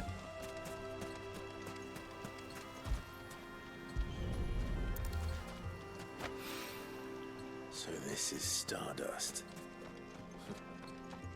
It just looks like black sand to me.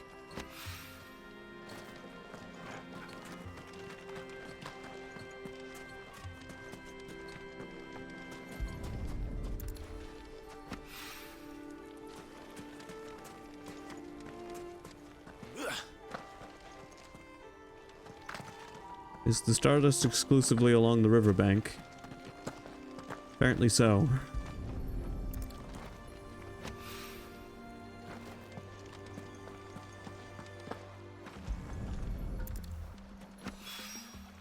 That should be enough for now.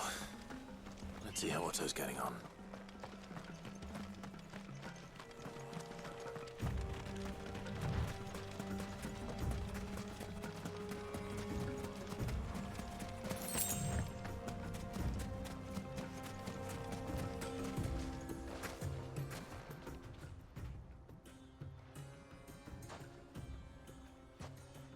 How much did you get? Enough. I hope.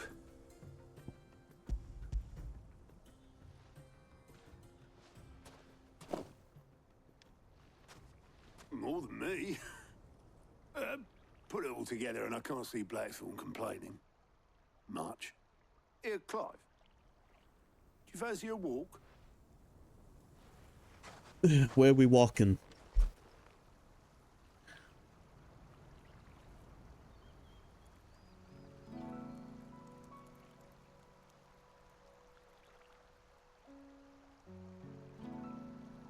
Sid will be proud. Of what? Of you, you idiot. The way you've carried on what he started. When we first met, I had you down as a spoiled little puppy who enjoyed nothing more than biting the hand that fed you. But 5 years on, you're the one doing the feeding. So thanks for proving me wrong. You weren't wrong. But I changed. Thanks to Sid. And thanks to you. When I suggested taking on his name, you were the first to back me. And if you hadn't, no one else would have. I couldn't have done any of this without you, Otto. Don't give over. You're making me blush. All I did was choose hope over despair. I gave you a chance, yes, but you're the one who took it. You took a rabble of homeless, hopeless outcasts and put them back on their feet. Gave them something worth fighting for, just like the old Cid did.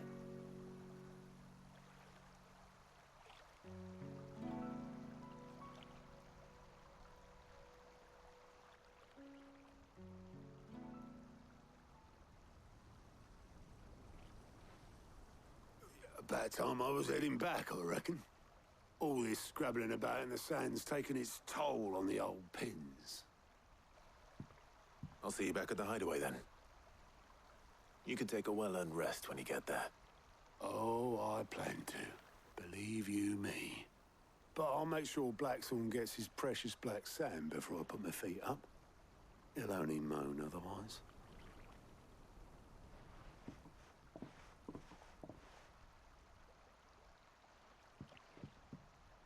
Right. Ready to go home, boy?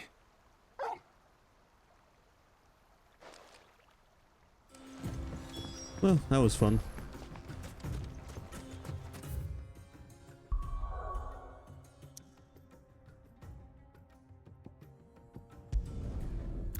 Back to the hideaway we go.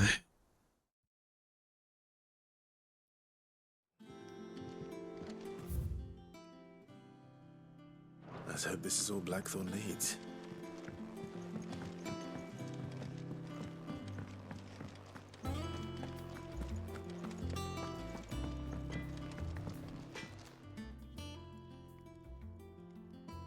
Blackthorn, got everything you need? Yeah. Yeah, I do. Cheers for the stardust. Should be enough to be getting on with. Nice to get out and about for once. Let's do it again sometime, eh? I'll make a start on putting this thermal plating together then. It'll take some time, mind. So if you've got other things to be getting on with, I could do without you breathing down my neck. Thank you, Blackthorn. I'll let Mid know construction's underway.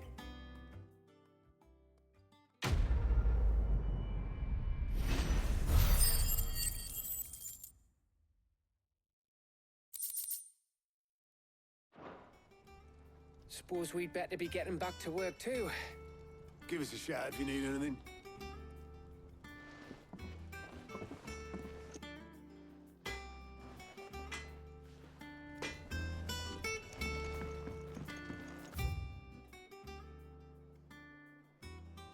Alright, well that's that. I guess we're off to talk to Mid again.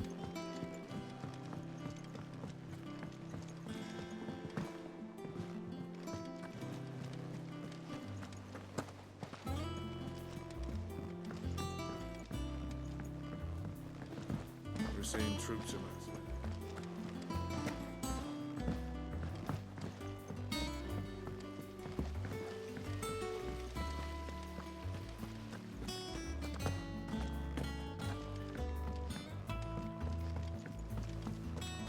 I think Mid might need some.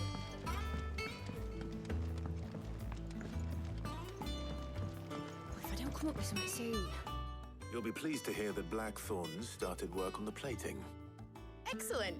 1 down, 2 to go. So, what's next? The helm, of course.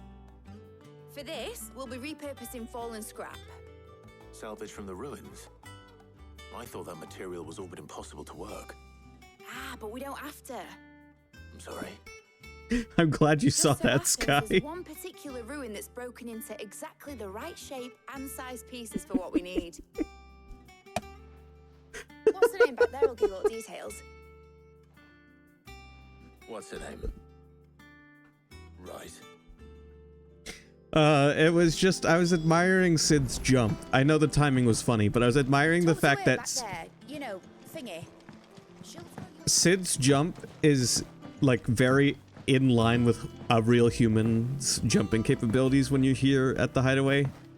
And I was thinking about how it stacks up compared to the Xenoblade 1 jump, and I don't think, like, I think the Xenoblade 1 jump is higher.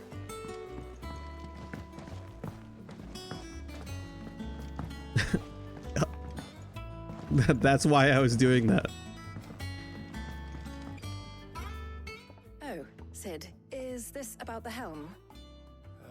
Yes. Mid said I should speak with you. I'll show you the plans then. Here you see the mithril engine, in which mithril is burned to generate heat. That heat is then harnessed to produce motive force. Excess heat is dealt with by means of the thermal displacement stack, which disperses it into the surrounding air. Now, were we to rely on thermal plating alone to achieve this effect, the rate of excess heat buildup would far exceed the displacement coefficient of the plating. In other words, the reactor would overheat and eventually explode. This is where the helm comes in. It connects to the plating, you see, and serves as a sort of thermal sink to absorb all that excess energy. Our experiments have shown that fallen ceramics are remarkably thermophilic. They can withstand and absorb levels of heat far above anything we are able to make today. And not only that, they're also waterproof and immune to rust, making them the perfect material for our protective hood. Why, if sea or rainwater were to enter the reactor proper, it would vaporize instantly. The forces produced would tear the ship from stern to... You can stop there. I understand. Mid said we might be able to use parts of a fallen ruin. Where would I find it? Ah, yes. It's in Lorbert's Pass, near Lostwing. The thing is, well, I probably should have arranged to have the pieces we need brought here sooner. You see, a certain unwanted visitor has taken up residence there. It's no longer a matter of just walking in and taking them. It's, going to be considerably more dangerous than that. I just dropped my controller onto my keyboard. Then I suppose I'd better deal with this unwanted visitor for you. Would that help? Very much. Thank you, Sid. I'll gather my team and head there right away. We'll meet you outside the ruins.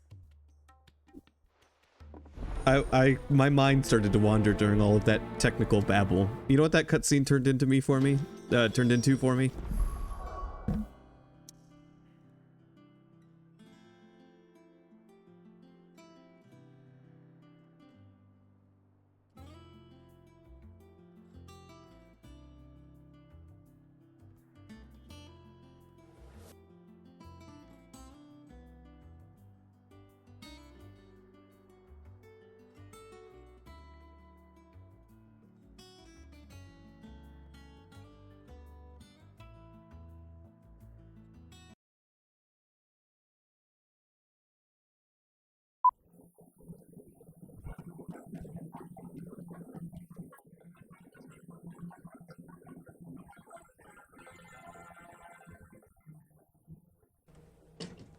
The original machine had a base plate of prefamulated amulite, surmounted by a malleable logarithmic casing, in such a way that the two spurving bearings were in a direct line with a panometric fam. Yes, that was once me, extolling the virtues of retroencabulation.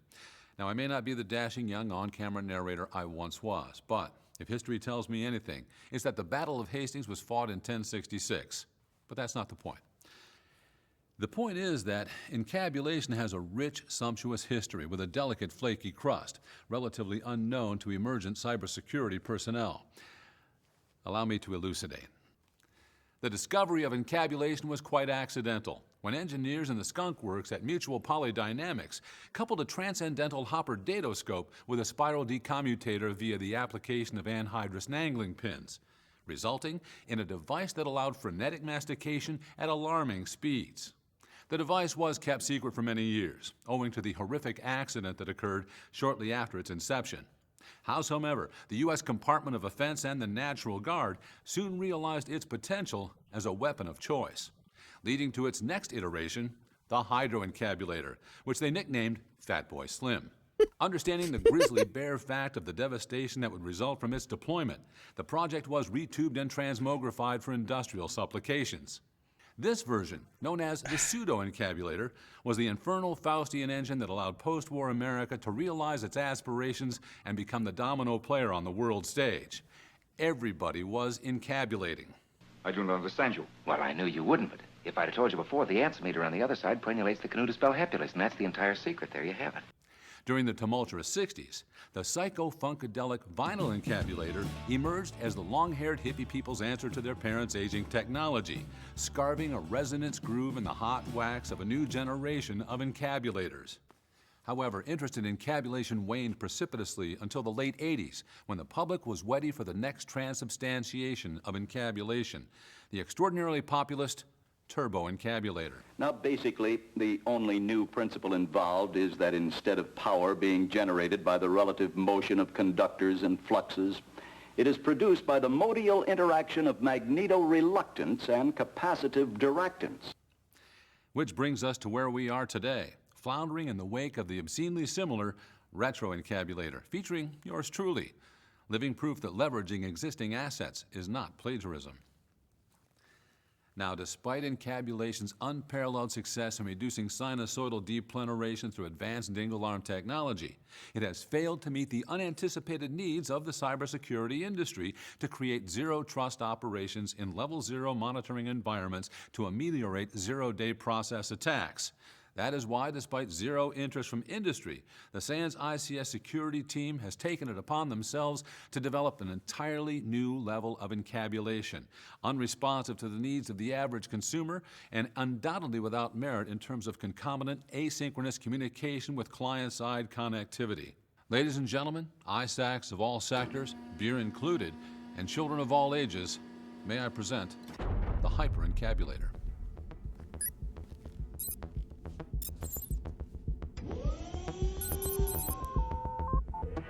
The hyper-encabulator is nothing less than a key ruminant in the advancement of retrograde phenomenology, by which we can achieve results that are plastic, spastic, and synosynclastic without sacrificing both normative reality and AI-informed modalities. You'll note that the hyper-encabulator utilizes indiscrete modules, making possible virtualized environments that include PLC-controlled stand-up reheaters, as well as Retanium-based cloud benders. It also includes a dedicated OT Security Operations Center access panel, known as the SOC drawer. The primary modules of the hyper-encabulator are stackable, DIN-rackable, and unhackable. And please note the complete absence of side fumbling, owing to the maintenance of tolerances allowing a tight conniption fit. Please take little note of this module. The open-source digital ghost daemon, which allows transparent OT invisibility owing entirely to the manipulation of airborne particulate matter and single-surface reflective devices. Or, for criminal infrastructure sectors where the dependability of supramotive Wendelsprox is essential, our handsome ransomware hypervisor is perpetually alert to SQL injections of gates tracking chips and quantum IoT identification dots.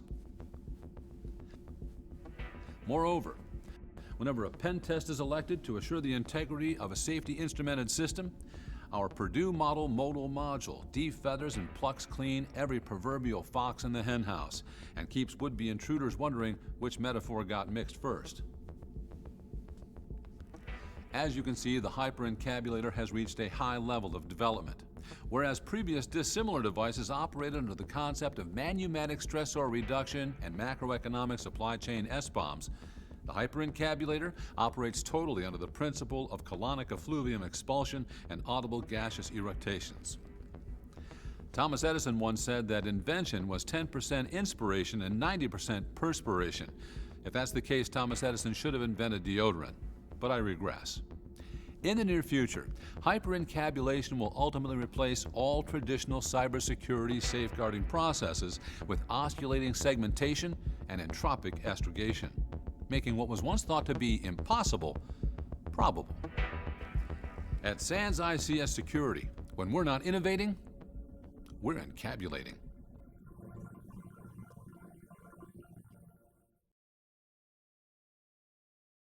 That will all be on the test. I'm going to need clear, concise answers on what an encabulator is.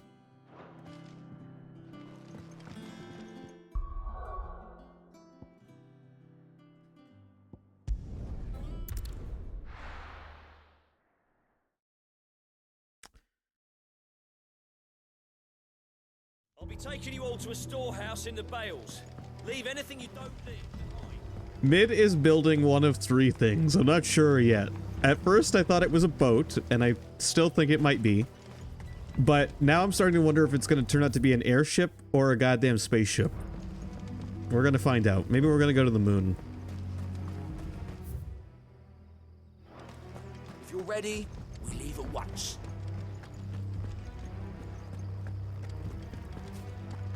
I don't think Mid is building a fembot.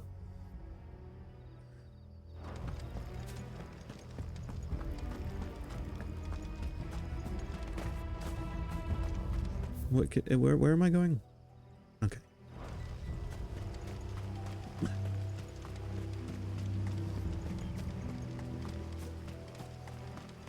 I think she's building a retro encabulator.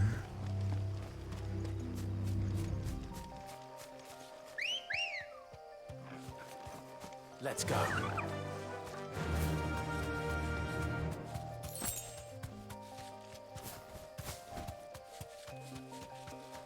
You see how fancy modern retro encabulators have gotten compared to the older one from like the early 2000s?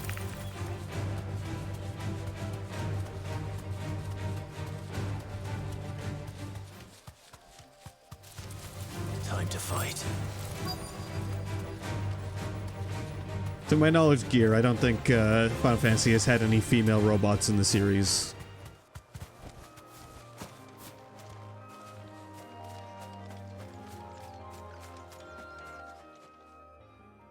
Oh, there you are, Sid. Thanks so much for coming. The, ruins are just over there, as is the creature I told you about, I'd imagine. Would you mind? Of course. I'll be right back.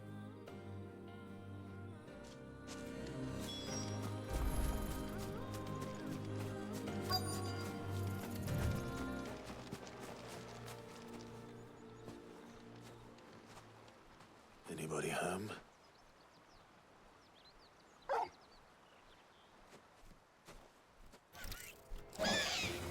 Hey, This must be our unwanted I know visitor. you. Time to go.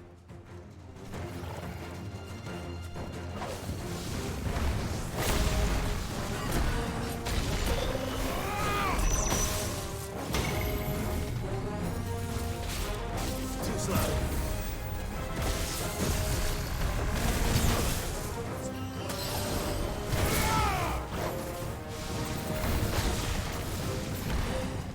Nice try.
The things I do for you, Mid.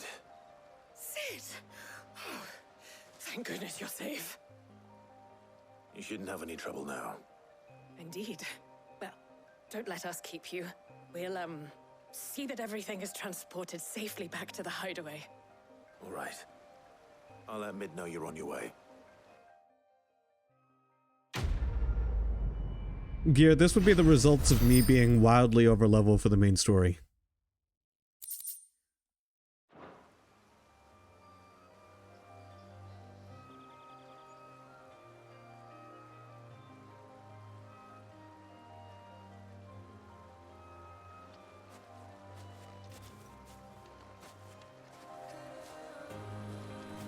I was 5 levels above that guy, thanks to all my time spent hunting and side questing.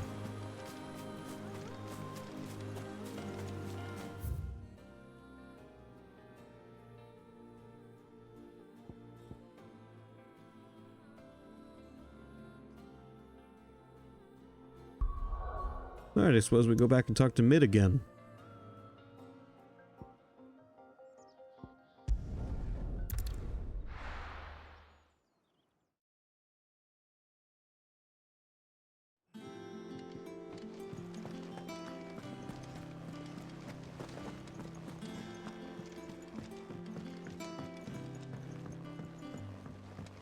We're seeing troops amassing. Ain't so bad stretching your legs, Watson.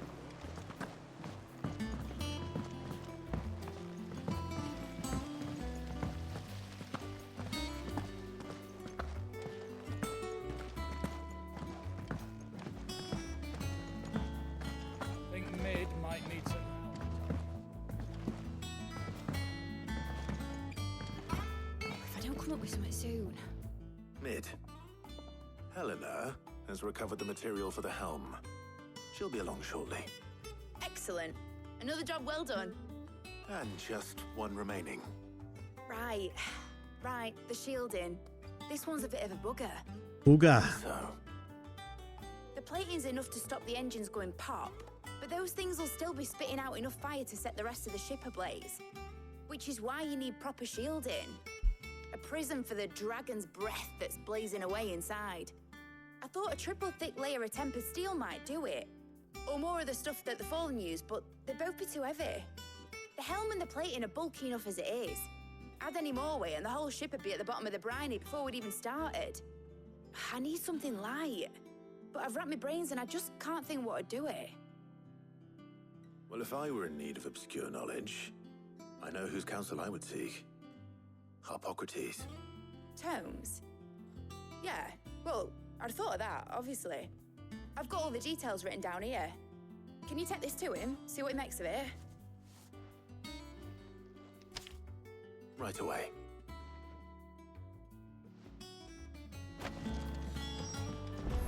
Alright, let's see what Harpocrates can add.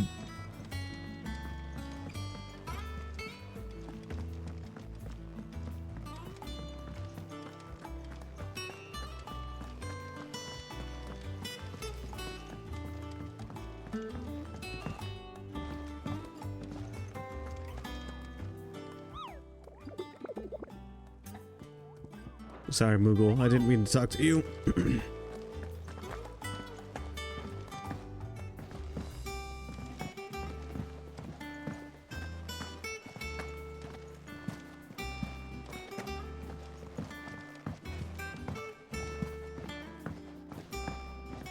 Our ship lies still in harm. Skipping around makes me accidentally talk to all kinds of people.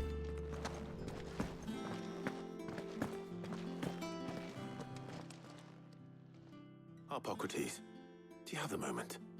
For you, Clive? Always. Well, actually, it's for Mid this time. Could you take a look at this?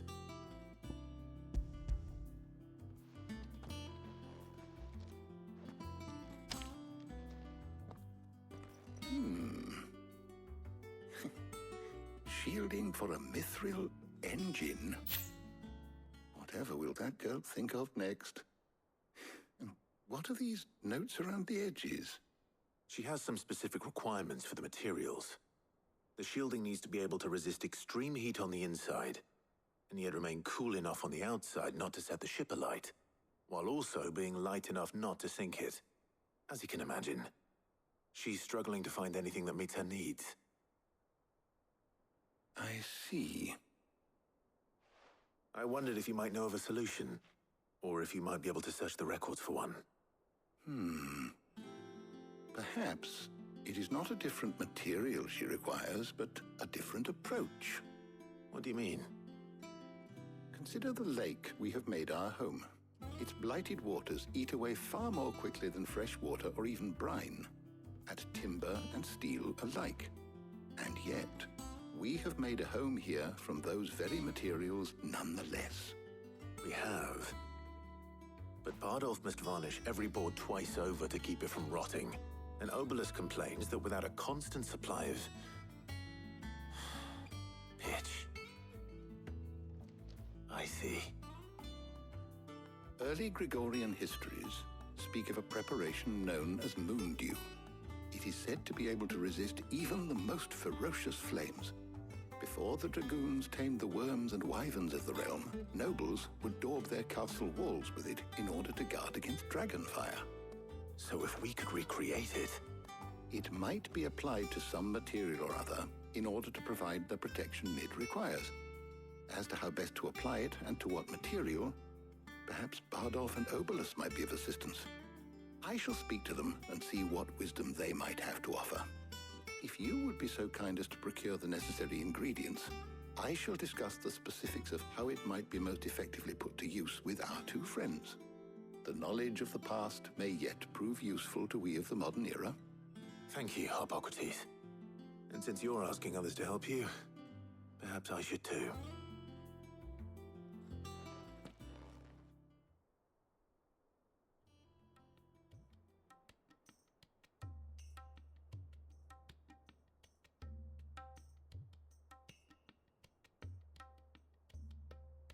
So you need a hand, do you? We do. I'll be heading to market for the ingredients we need. I could do with some help. And some company too. The other can assist me in researching how best to prepare the shielding itself. Can we count on your aid? Always. Well, if Jill's game. Thank you. I am sure either of these fine young minds would prove indispensable in my research. I leave the decision as to who will go with whom in your capable hands, Clive. Well, you know, if I weren't spending so much time with Jill already, I would take Jill, but... Shielding that guards against even the most ferocious flames. We could have done with some of that on Justinus. I doubt I would have survived that place with or without it. A trip to Northreach, though, I think either of us could handle. I'm up for the opportunity to go out with a party member we don't usually get to go out with. Actually, we've never gone and done anything with this character. Same, I believe, with Otto.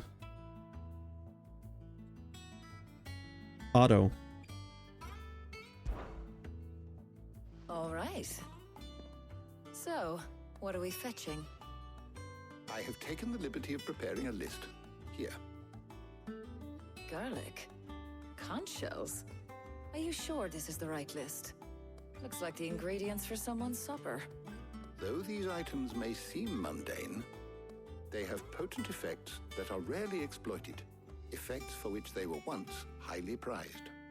So much so, in fact, that they were harvested almost to extinction, hence moon dews having fallen from favor. Now, of course, they can be obtained with ease. You should be able to find everything you need at the market in Northreach. Well, isn't that convenient? I was hoping to be able to make a trip over that way sometime soon. Need to speak to an old acquaintance. I'll meet you there. All right. Stay safe. Who did you choose, Sky, for this choice? See you later, Clive. Good luck with your research.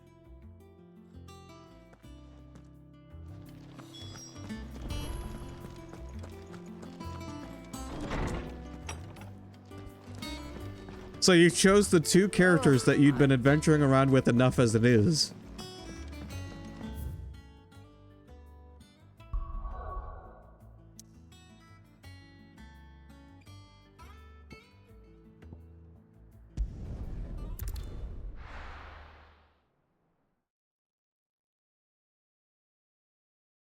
No. Where's Talia? There's talk. How the hell is anyone... All anyone ever wants. Up! You'll not find a... Need to stock up on these. There you are, Talia. Ah, and there you are. We shouldn't have any problems finding what we need in a place like this. But if time is of the essence, perhaps we should split up. Take a few items each. All right. What shall I look for? Let's see now. Why don't you take the garlic and the pepio nuts? Meet me by the gate when you've got them.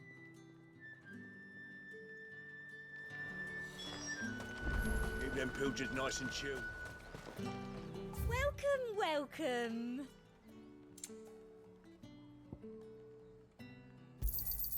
You've a keen eye. I do like a customer who knows what he wants. Come back again. Buy, sell, or be gone. And good riddance.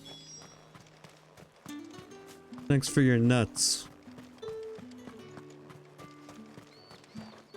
Any friend of the innkeeper is a friend of mine. Good day. That should do it. Hopefully Ty is finished too. Cuts! Cut!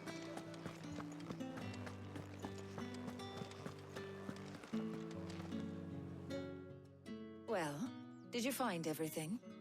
I did. Here.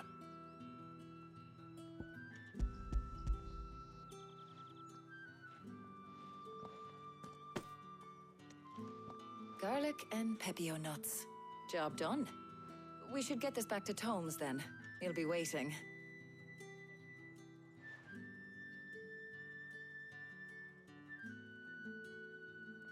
But we're not in too much of a rush, are we? Quick chat.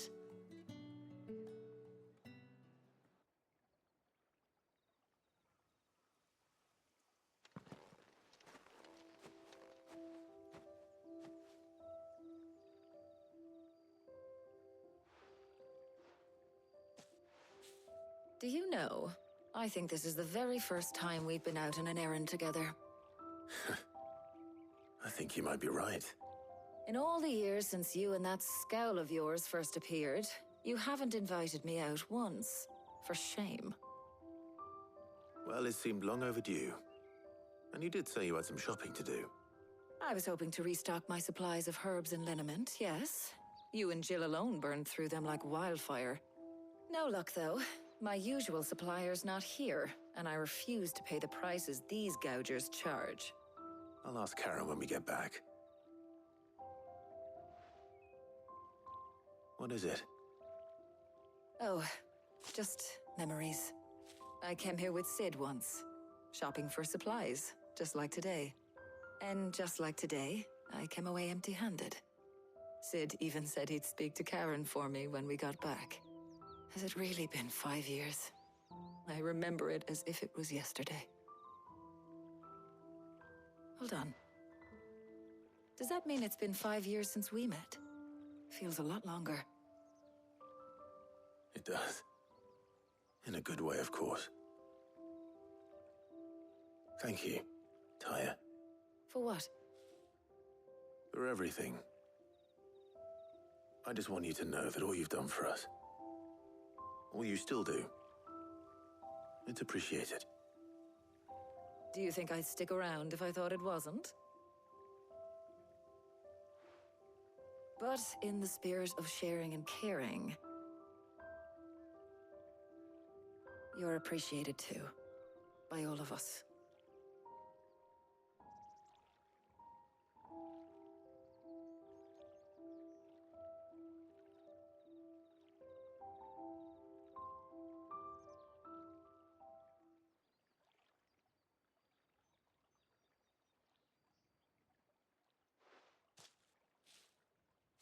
Well, I think we've tarried long enough. I ought to get these ingredients back to Tomes so he can make up this concoction of his. I'll meet you back at the hideaway, all right? All right. And thanks again. I heard you the first time.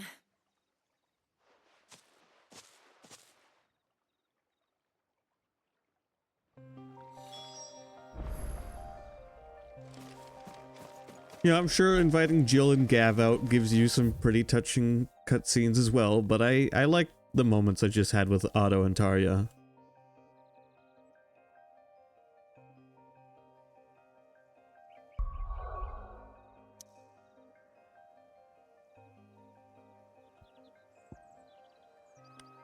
Otto and Tarja, I feel like, deserve those moments. They haven't been in the main party. They're guest characters, if anything. Hippocrates is getting on with the moon dew.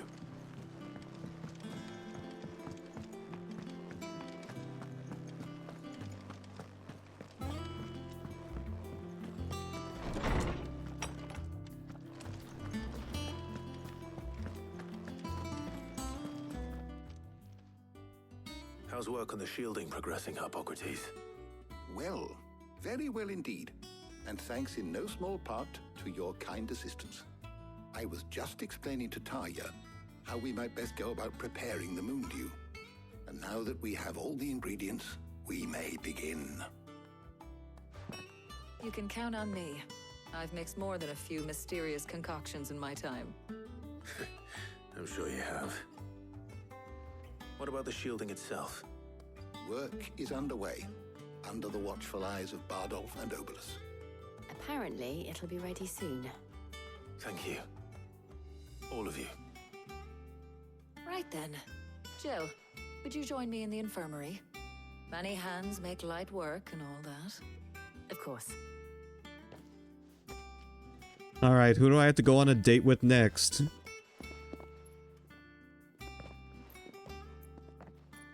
Oh, and Clive.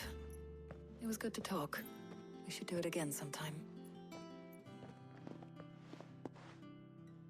It appears our work here is almost at an end. A shame.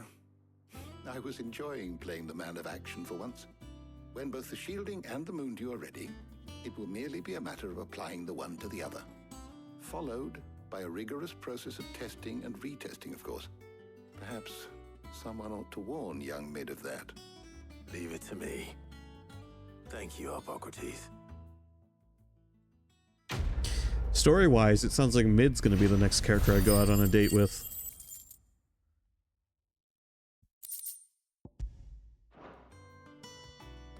Well, I better go and give Mid the good news then.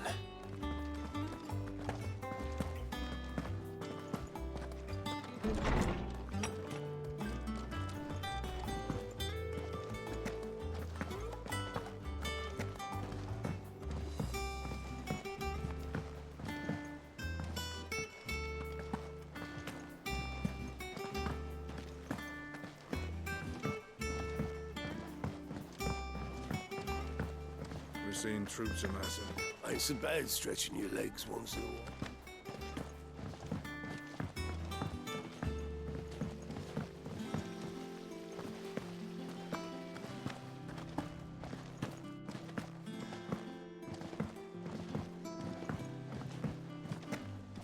Think Mid might need some help.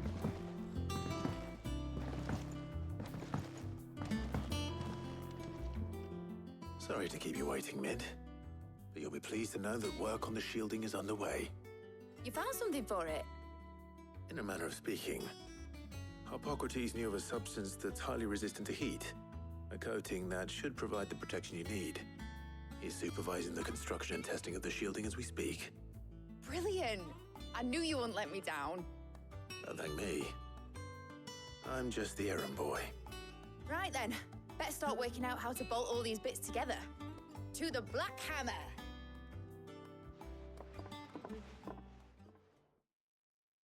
Here we go.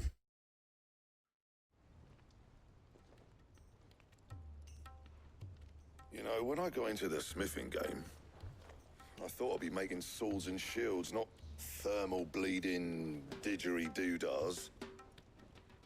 Displacement stacks. Same difference. Whatever you call it, I ain't putting it together in here. It's cramped enough as it is. Let's take this outside. Mid, you get all the parts lined up on the deck. I'll take care of the rest. On my way! Oh, and bring me the biggest hammer you can find. This is gonna require some precision walloping.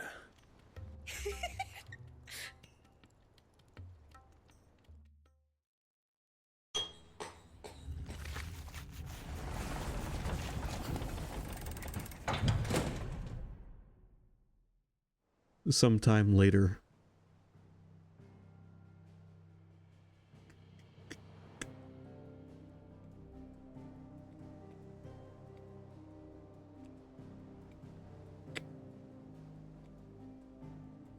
So, are we making the hideaway usable again? Is that what we're doing? It's finished! It's finally finished! Fuck for that. I'll be feeling my hammer arm for weeks. Thank you, Clive, Blackthorn, everyone. That's one down and just 3 more to go. Oh, only 3 more to go. Sorry. Oh, didn't I tell you? The Enterprise has 4 mithril engines, and we'll be needing a displacement stack for each. You don't mean... Don't worry. Now they've got a finished one to work off. My gang in Canva can build the rest. Good luck to them, I say. Right, I'm off to get a sling for this elbow. Any other work comes in, keep it to yourselves, eh?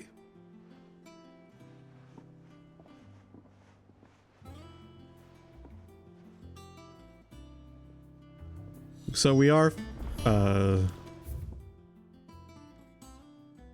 fixing a spaceship. Is that the thing Tomes helped to build? All right.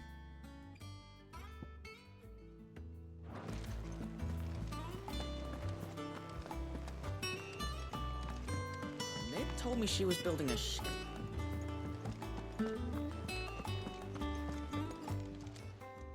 Welcome to the Patron's Whisper. Come to claim your just desserts? Few are those who would strive to lighten the burden borne by the crystal's curse. But if we are to survive the coming storm, we must stand together, bearer and brother, as you have shown us. All yours. Come again. I may have more for you.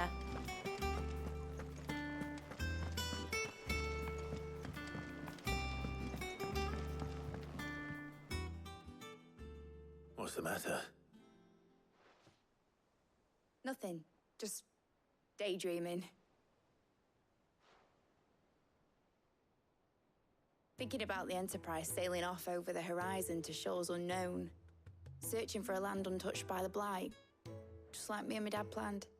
So if the worst came to the worst and every scrap of soil in the Twins turned black, we might still have a chance. That's what she was meant to be. You see, one last chance just in case we needed it. But now she's so close to being finished, I've realized I don't want her to be that. I don't want her to be just a lifeboat for us to cling to if things get desperate. I want To go to the moon. people to sail aboard her by choice, not from the lack of it. In a world where we're not just trying to survive, but where we can actually live. I'm working on that. And I'll do everything I can to get you what you want. Don't you always? All right. My mind's made up. As soon as the Enterprise is fit to sail, I'm putting her under your command. Sod our plans, I'm trusting in yours. Are you sure about this? Something tells me it's what my dad would have wanted. He'd be proud of you. You were gonna visit his grave, weren't you? I was. And you can come too now that your little project is finished. Right. There's just one thing I need to finish up first. Won't be a mo. All right. I'll let Otto know you're coming. Meet us in the mess when you're ready. Aye, aye, Captain. So, you're gonna tell me that Mid and Sid, the project that they've been working on for who knows how long, isn't going to turn out to be some sort of airship? The character named Sid in a Final Fantasy game. All right, Clive. Asterix. Mid finished sending half the hideaway traipsing across the Twins, has she? I swear, that girl'd do anything to put off visiting her old dad's grave. No excuses now, though, eh? Not quite. She said there was one final thing she had to take care of. I'm sure she'll be finished soon enough. She said that? In those words? She did, yes. Clive? Were you born yesterday or something?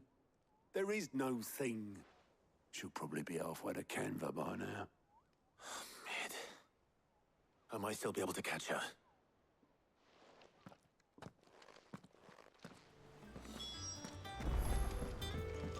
told me she was building a ship.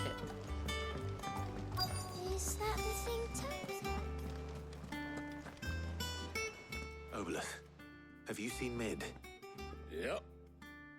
In a boat, going that way. Then I'm too late.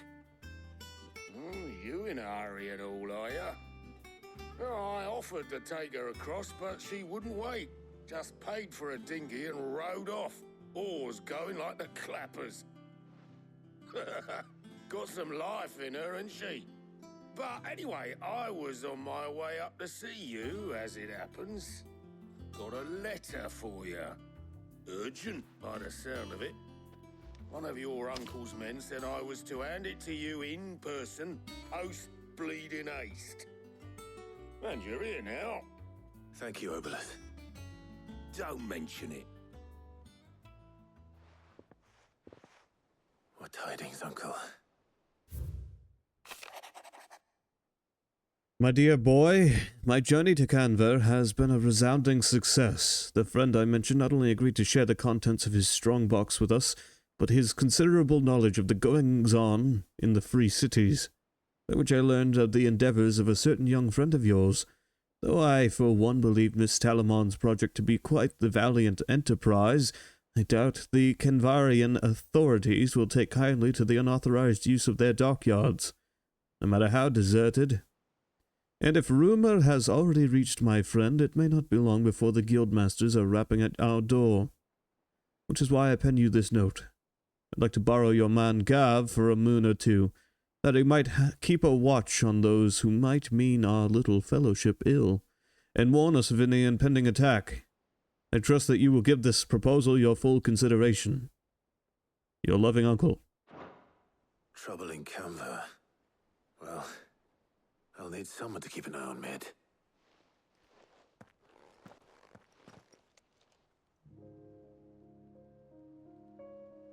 So what? Mid got us to do all the dirty work and then just sailed off into the sunset? It, seems that way. Well, nothing we can do about it now. But next time you plan on visiting Sid, you might want to tie her to something before you suggest it.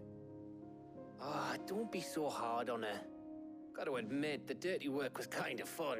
Everyone pitching in and all that bollocks. Just like when we built this place. You're right.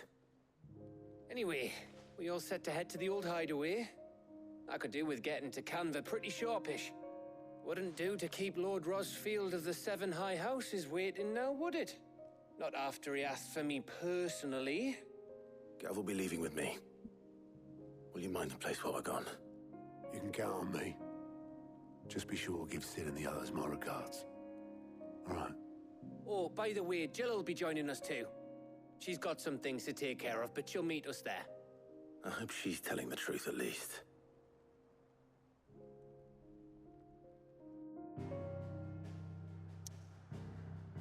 Time to go to the old hideaway, which is now called Sid's Legacy.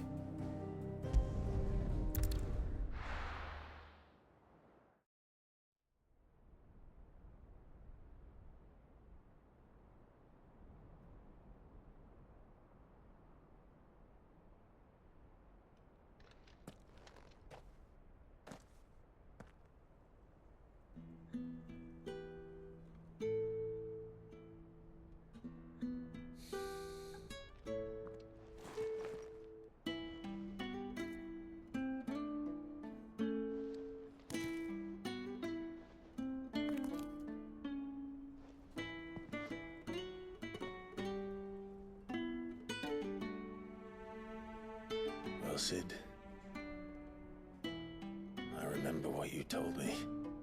But if no one is listening to what you have to say, you may as well not say it.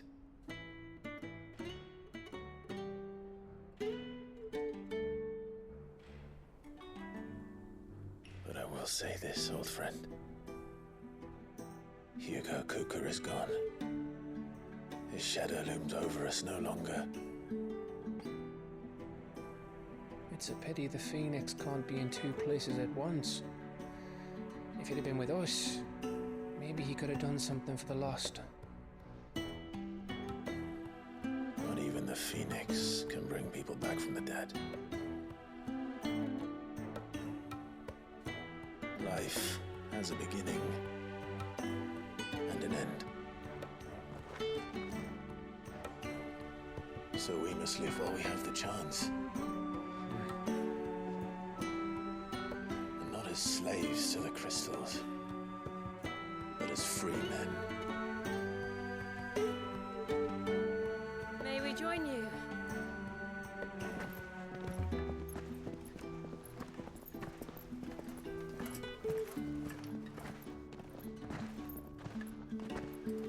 Lady Karen, what a pleasant surprise. I thought I'd drop by and see how you were all doing before heading off to restock my supplies.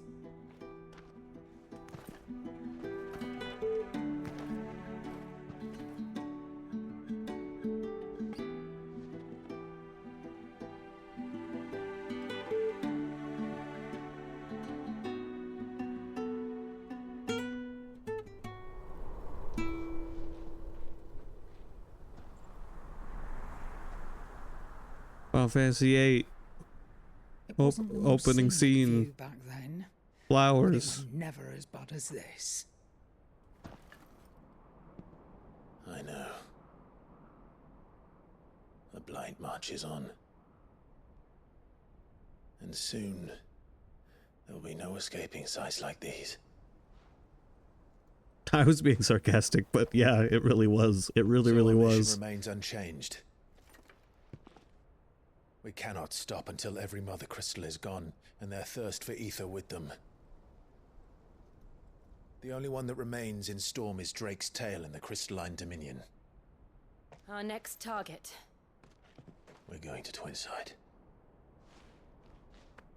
It's the capital of the Empire these days. I wouldn't like to think how tightly guarded they've got the place. Not that that'll stop you, but we do well to scout it out before you go charging in. We would indeed. If you're off to the Dominion, you can take this great lump with you. Goods. Oh, I am sorry. Have you forgotten you're the most wanted man in the Twins? I thought you might like to disguise yourselves as the attendants of a travelling trader, assuming you've no better ideas. You wanted to buy yourself some tools, didn't you? Well, now's your chance. You're letting me go with them? Oh, thanks, Nan. Stop that! You'll break me bones, you great galoot.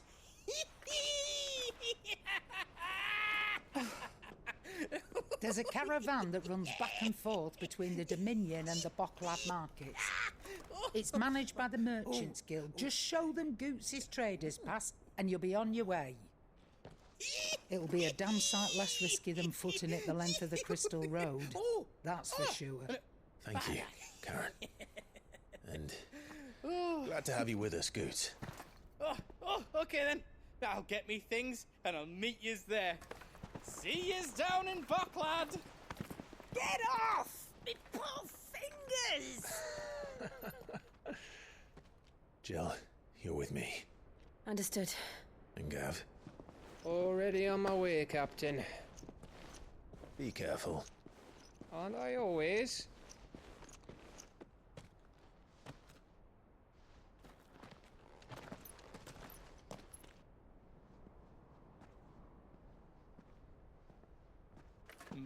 Do you see that, Sid? Your protege's making a proper little outlaw of himself.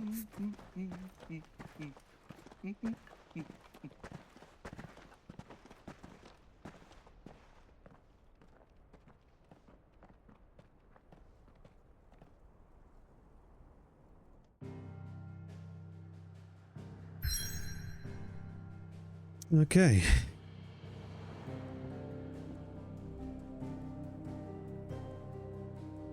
Well, what time is it? 6? There's a bunch of side quests that just became available. I'm gonna save here for now. I know it's not super late, but this seems like a good spot to stop before we do more. I'll be back Friday most likely. And we will continue something. Maybe we'll continue this. I don't know. We beat Hi-Fi Rush yesterday, so...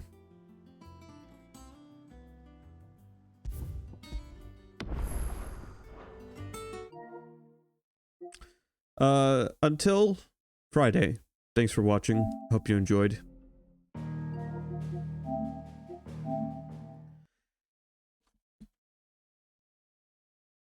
Have a good night. Stay excellent. All that.